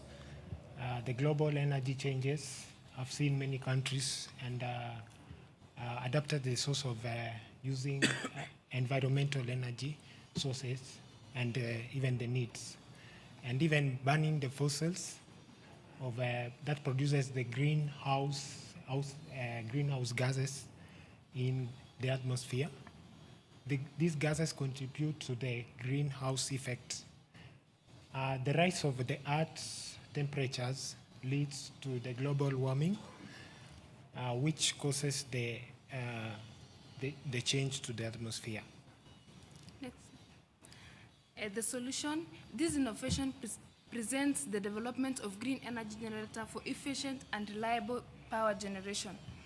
And the benefit is that it's environmental friendly, like there is no emission of gases to the air. Again, there is uninterrupted power supply. Our generator gives out the power 24/7. Again, it increases safety. For example, in ICU, intensive care unit, it is portable. Actually, you can carry it from one place to another. It's minimal space utilization. Actually, it takes a very small space. Okay, we have the prototypes. And it is affordable again. We have the prototype. Okay, this is our green energy generator that we have made from the scratch using the locally available materials. And now, going to the next slide, we can actually see that is the inside of the generator. when you power this generator, this is how it looks. And then going forward, yeah. Okay, we now produce the green energy from the generator. So this generator produces green energy that we actually know that the normal generators doesn't use fuel. Okay, uses fuel, but this one, we cut magnetic fields. That's why we produce energy.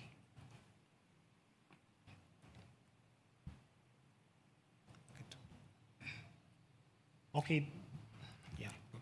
The global electromagnetic induction projects are expected to grow up at annual growth of 8.89% and will continue.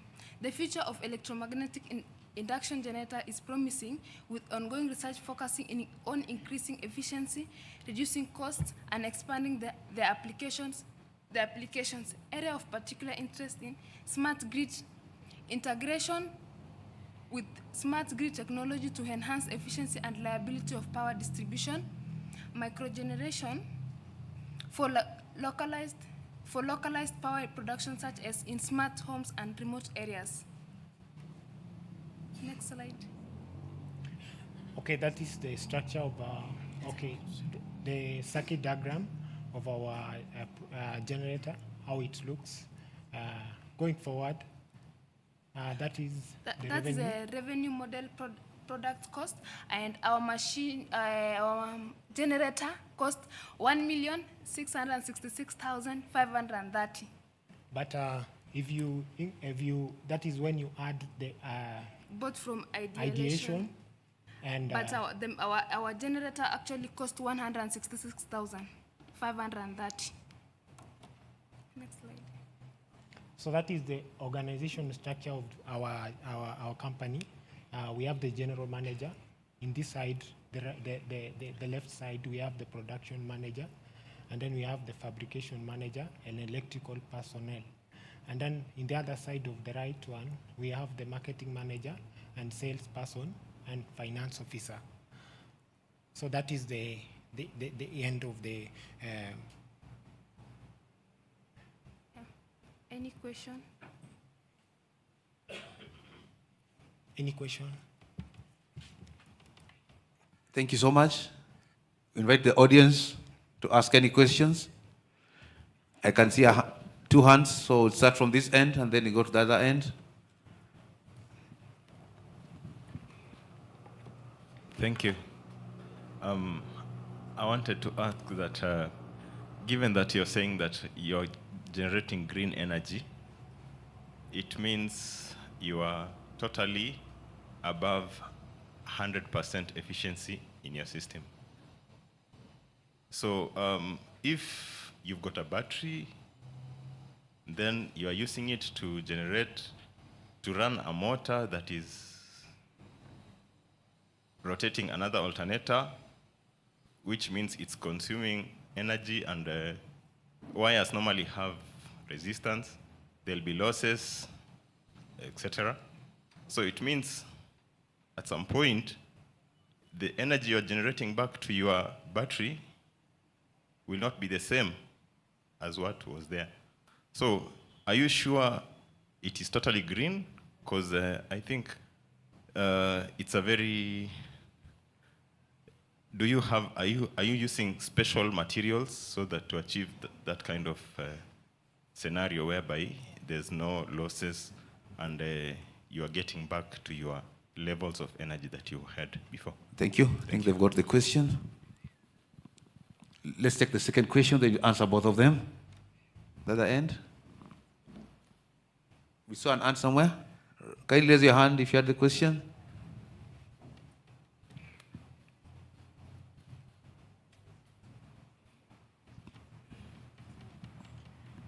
Thank you so much. You see, the way I saw the design, when you say green energy, I think I want you to address something. Where are you getting the source? Where is the energy coming from? Because as far as I'm concerned, the laws of physics dictates there's no such thing as free energy. So tell us, where is the source? So such that it qualifies to be green. Thank you for the question. Actually, we want to prove the scientists that they are wrong, even as we can generate our own.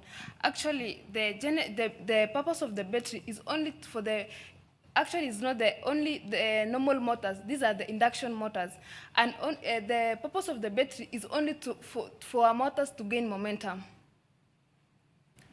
Okay, again, to add on the question that has been asked about maybe using the special motors, we are actually running this machine using the battery, and after that, it cuts off. We have controller 1 and controller 2. This machine controls the amount of energy that is produced. We are producing a power of 34.5, and then we utilize the power, the machine utilizes the power, and getting back to the power, we get up to 3,000 watts accordingly. So this is stable power that it is actually green, and it is 100% sure. We have tested this machine for 2 weeks, and it continuously. We have never stopped, and then it works. And even I myself, I use the same machine. I start by myself, I use the same machine, and I have never gotten any problem from using the same. Yes. Thank you. The last question from the audience. I think this is a very nice innovation, generating a lot of interest. Last question, then go to the judges. Thank you. I'd like to ask this, that you said once the purpose of the battery is to help the momentum to gain, is to help the motors to gain momentum. So it means once the motors have gained the momentum, when I do away with the battery, will it continue to function? And also, the battery at a time huwa inaisha moto. So it means it needs some rechargeable. So it means how long, my question now is how long does the battery serve? Because this is a transformer and we have reliability. The reliability is very high. Thank you.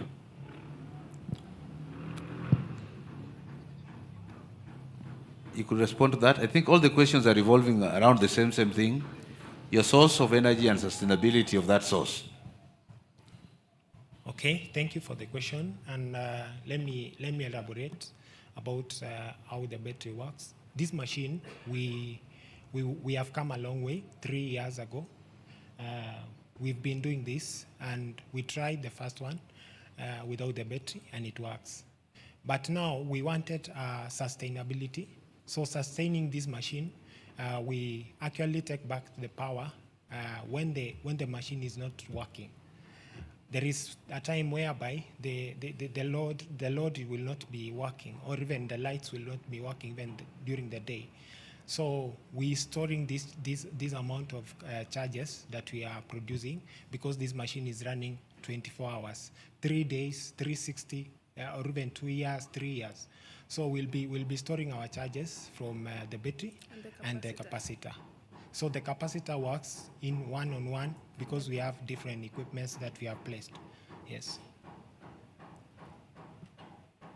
Judges, one question from the judges.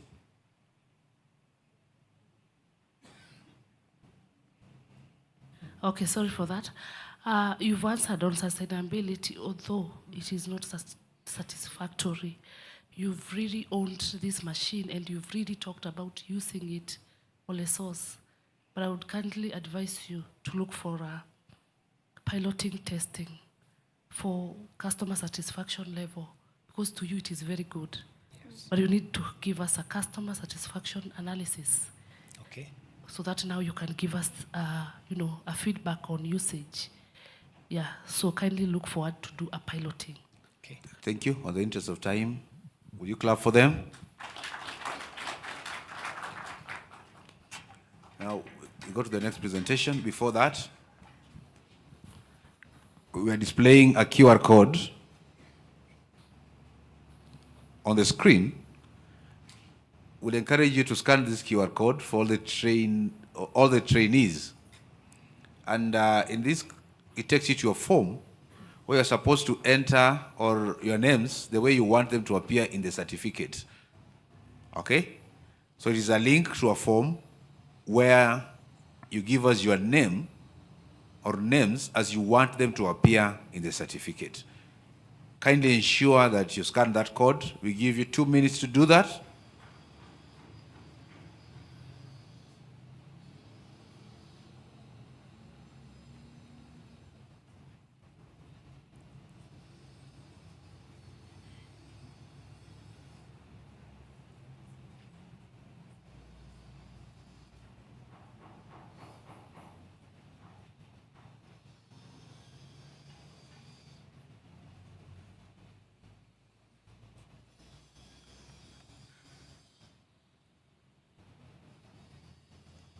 I'm being reminded that not all Gen Zs are all Gen Zs. Some of them have mulikas like me. I thought that was for the ancestors like us. We are going to display another link in a short while so that those who do not have the QR codes, you could use that. We'll also come round to your stalls to bring the link again. But kindly ensure that you register and give us your names the way you want them. Thank you.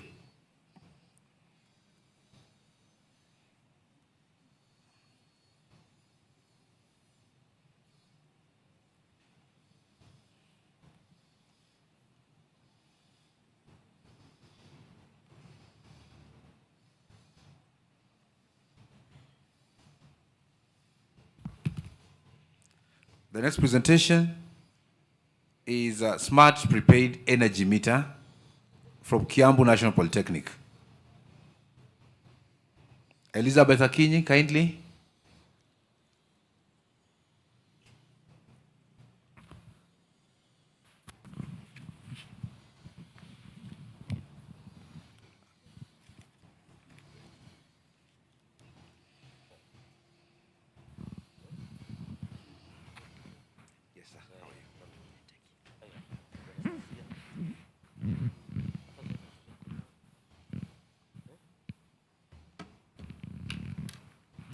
Hello, good afternoon. My name is Elizabeth Akinyi from Kiambu National Polytechnic. With us, we have the Smart Prepaid Energy Meter, and our business name is Harmonic Smart Tech Solutions. And as we all know, right now we are having energy meters in our homes, and the first idea of remote energy metering was born in 1960. And Kenya Power launched the smart energy metering, and it's currently being used in the country. All we know that we have the keypad tokens energy meter, whereby after you've made your payment, you wait for the unique 12-digit number to be sent to you by KPLC for you to key in the number. And what I mean by this unique 12-digit number is it's a unique code that has the amount that you've paid for and the energy meter that you're paying it for. I would say that our energy meter solves problems that are existing right now compared to the keypad token energy meter. And the problem is you cannot recharge your energy meter remotely. And also, it gives you alerts through the buzzer, and sometimes the sound that comes with the buzzer can be a nuisance to our ears. And apart from that, you don't have to be there physically for you to pay for your electricity. You can pay literally from where you are. And the solutions that come with our energy meter is that it creates communication between the consumer and the energy meter.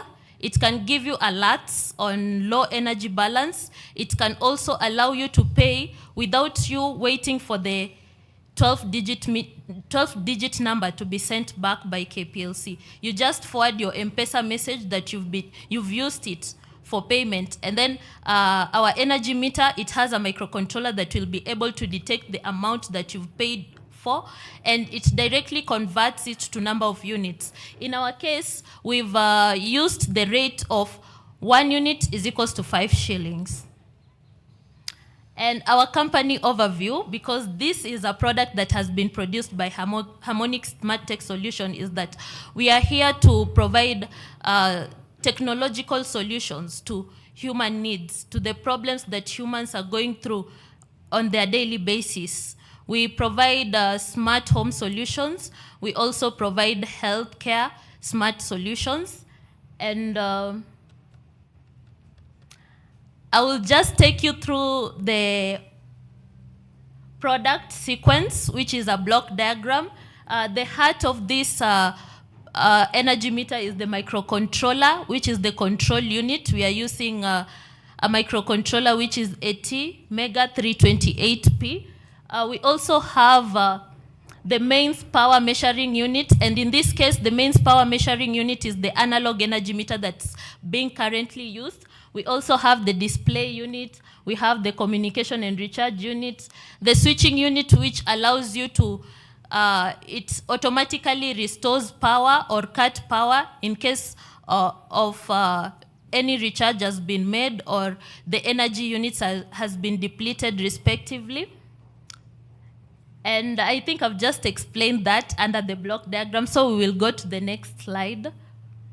That is a pictorial representation of what's going on. I believe some of you have passed through our booth over there, and we've been able to demonstrate that. You can see that we have a system-ready message that notifies you the system is on. We also have an M-Pesa message that has been forwarded to the energy meter, and then as you can see, 500 shillings, a payment of 500 shillings was made, and it has been converted to 100 units. Yes, so we can go to the next slide. And you all know that innovations is something that is continuous, and we can also recommend other improvements to be made. So in this case, we cannot do this alone. We have to partner with the utility provider company like KPLC so that we can be able to launch this product to the market. And we can also talk with the mobile service provider for us to enable us to get a SIM card that we can use it for free SMS charges without costs.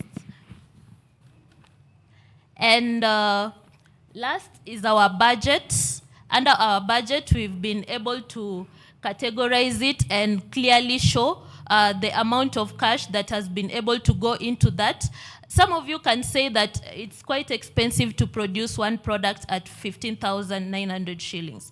But in this case, we are producing it as one. We are not buying the products from a wholesale. So that's why the product comes in like that. But if we get a chance to collaborate and come up with something large scale so that we can be able to produce a large number of products, we can source out the products in wholesale and reduce the production costs. Anyone who has a question that maybe he wants to put forward or a clarification on something, I'm open to listening to you guys.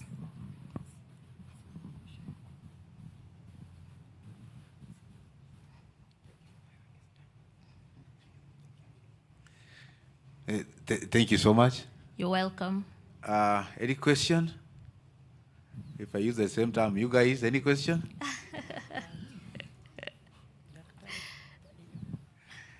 Oh, a lot of interest from the audience. So we take all the questions. I think there are 3 questions I've seen. We take only the 3. Thank you for your presentation. All well said. I didn't get the clarity of the uniqueness. What's the difference? What is existing and your product?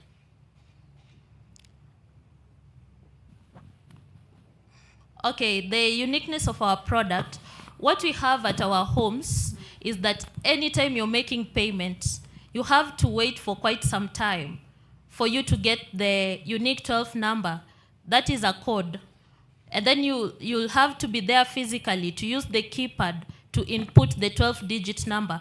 But for our energy meter, you don't have to do that. You just forward your M-Pesa message, and then through the microcontroller, it can be able to detect the amount that has been paid for. And the other unique part is that our token-based energy meter comes with a serial number. That is just an identification of the token that you're using. But for us, we are coming with a registered SIM card number. You just send the message directly to that registered SIM card number. And then the other thing, it reduces the aspect of confusion that are being made while paying for the token meter number, because anytime you pay for the wrong serial number, you lose your money. And to retrieve that money is quite hard, and it's a long process. So that is where the uniqueness comes in.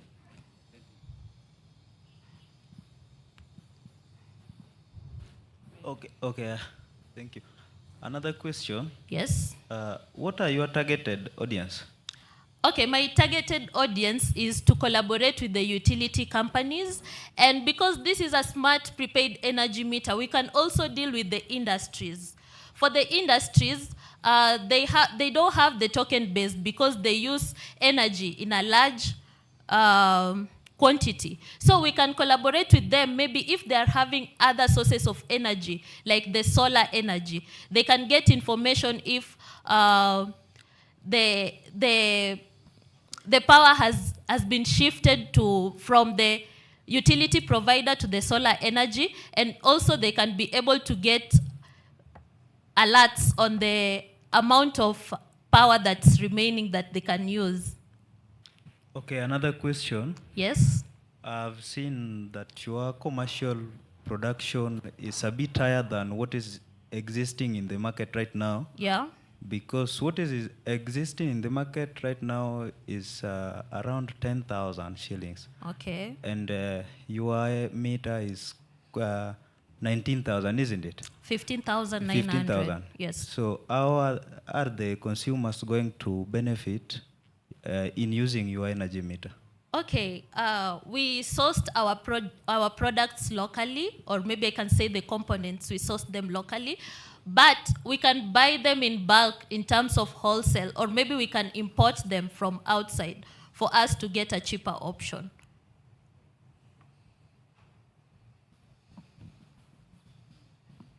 Okay, thank you. You're welcome. Judges? My question is... still have a question from the audience? Yes. The last one, let's take the last one. Yeah. When the power is off, or when the token gets finished, the microcontroller will be off. How will it get power once you load the token? The microcontroller is still on, so anytime your energy units are depleted, it cuts power from being transmitted to the load. But the microcontroller is still on, the energy meter is still on. It does not go off once your units are depleted. It only cuts power from being transmitted to the load. So the user cannot use the energy units until they pay for it. Judges? Okay, thank you for the presentation.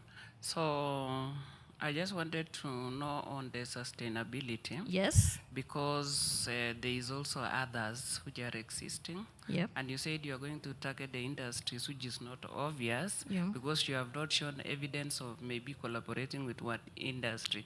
So I'm concerned on the sustainability of it. Okay, under the sustainability, I would say that there is scalability with our product. Our product is very scalable, like it has other rooms of improvement. That's why I talked about collaborating with the industries. And then the other thing, right now we are in the process of collaborating with the ICT Authority of Kiambu County. So we are planning on launching the product maybe around Kiambu County for us to get to test it in the real world. Yes, and then other thing that I can talk about is accessibility. And as he said that right now people are highly connected with their phones, people are using smartphones, and also it can be able to be used by someone who's using a button phone because it relies mostly on SMSs. And then another thing about sustainability is that this product is going to create jobs to people because it will require some manpower for the installation, and people are going to get hired and get educated about the product. Yeah. Thank you so much. You're welcome. Maybe an observation, eh? Yes. Compare your gadget with the current updated KPRC meter. Yes. Okay? Kindly Yes. check. Okay, What I'll are the do new that. features they have introduced there? Okay, okay. Maybe as you calibrate your gadget. Yes. Thank you. Thank you so much. We move to the next presentation. We'll also wish to encourage us that these questions are actually to build us. Yeah. So just take them positively. Sendio, we are here to learn and we are here to build ourselves. So most of these questions, in fact, all of them, if you analyze them keenly, they're just supposed to help us as we improve and push our products to the market. So the next presentation comes from ZTech University. I forgot to, okay, clap for her. ZTech, face recognition security system.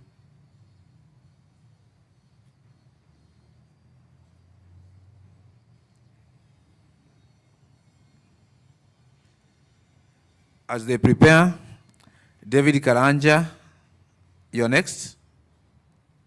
Prepare yourself.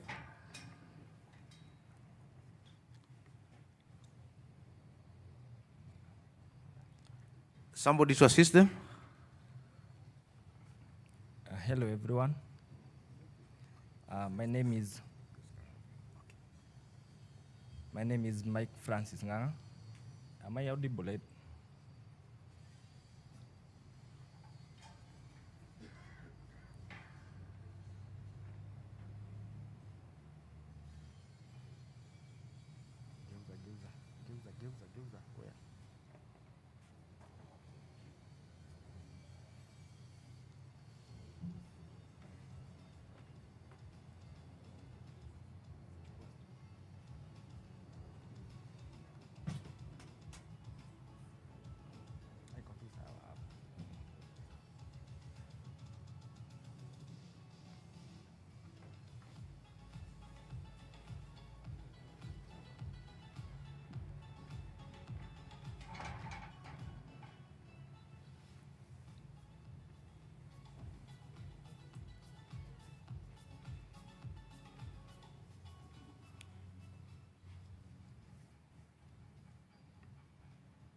Okay.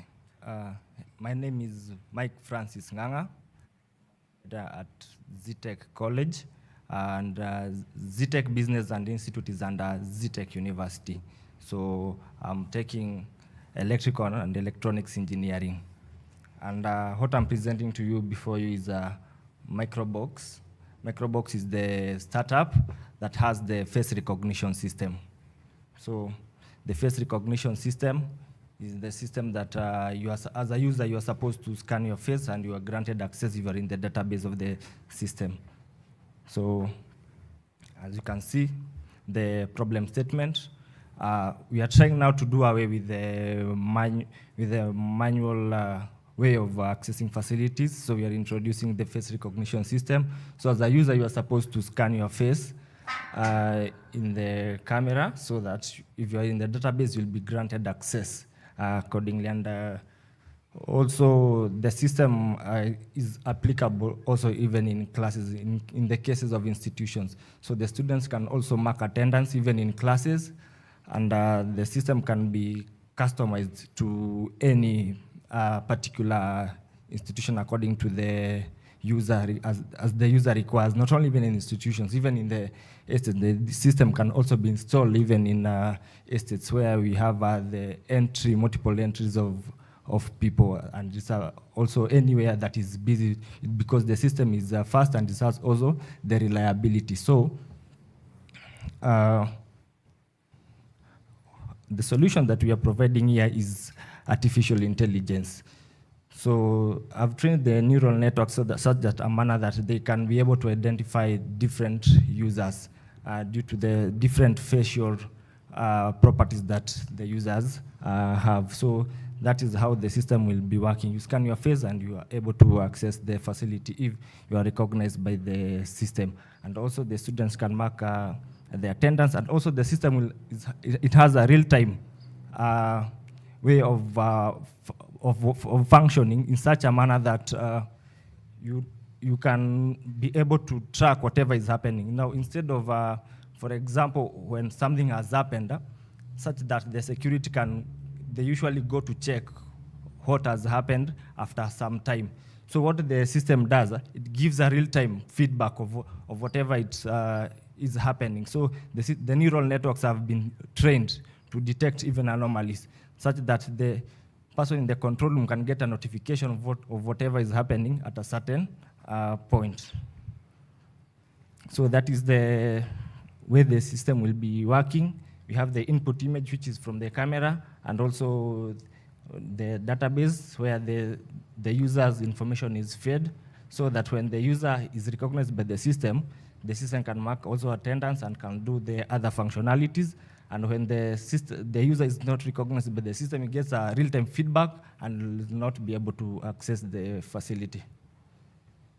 The market opportunity, we are targeting the institutions that can deploy the system, of which we have a good number of institutions in our country, as you can see. We also targeting the real estates, such that in a manner they can deploy the system in the real estate. Even, for example, even the management of the vehicle, the system can be able to recognize the number plates of the registered vehicles they can also access.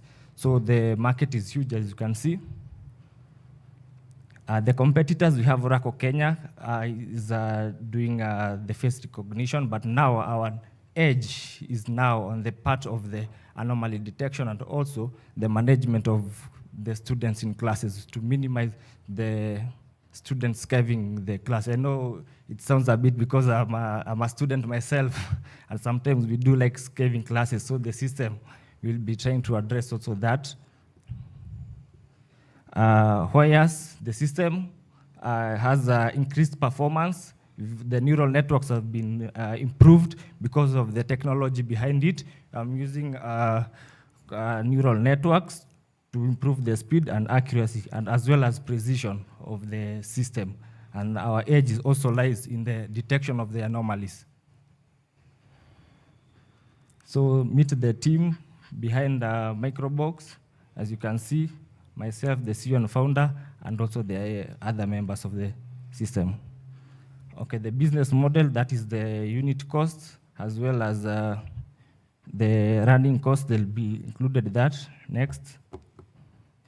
So those are that is above of 500 USD to keep the business running for almost not less than 3 months.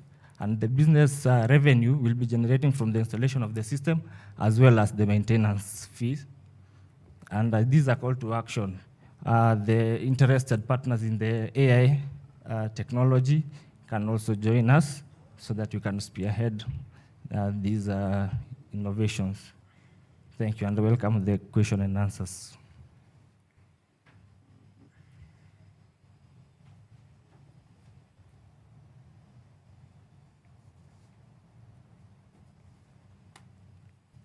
Thank you so much. Questions from the audience? Yes, there's a question here. Who was assisting us with the mic?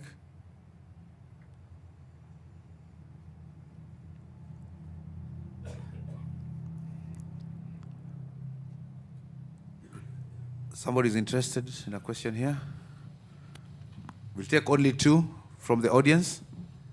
Yes, thank you very much, ZTech University, for your presentation.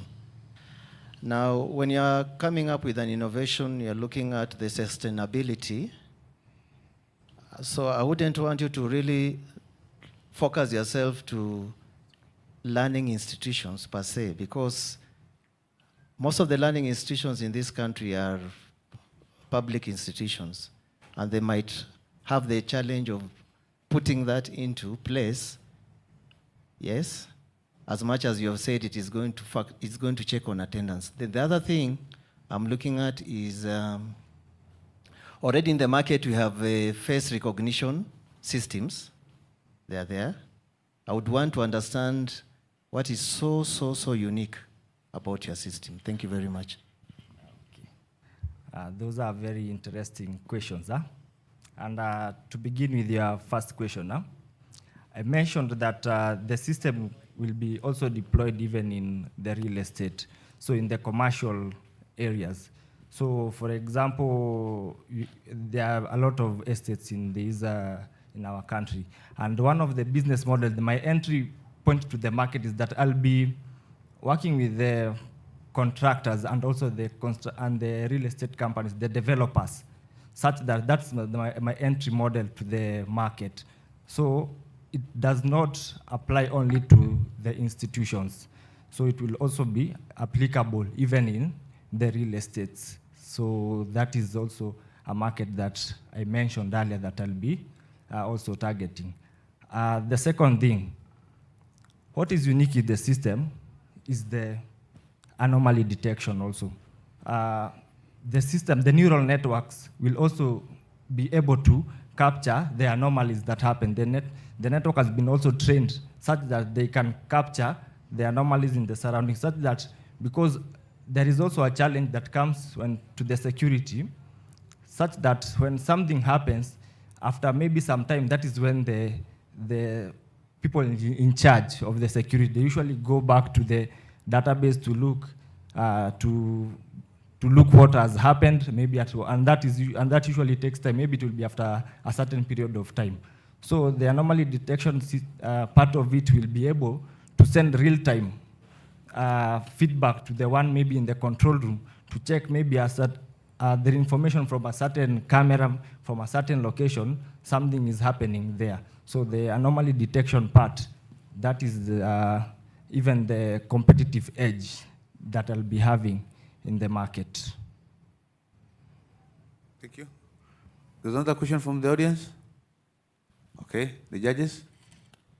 Oh, the audience, okay, somebody in the audience? The last question?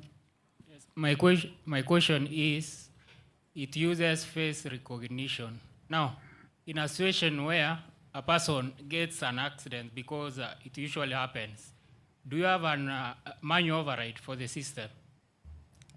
Thank you very much. The system also will be incorporated with the biometric and USSD. That is the backup system. So you can also get access using the biometric as a backup if everything fails, and also the USSD. Yes. Thank you. Judges?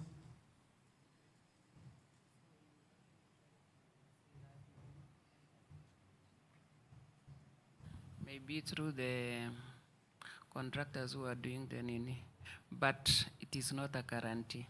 So that market strategy was not very clear unless you have tested it. It's when you can say that you can penetrate. Currently, I've made a partnership with one called Dreamations Kenya. It's a real estate developing also company. So that is one of them, and I'm looking forward to partner with others.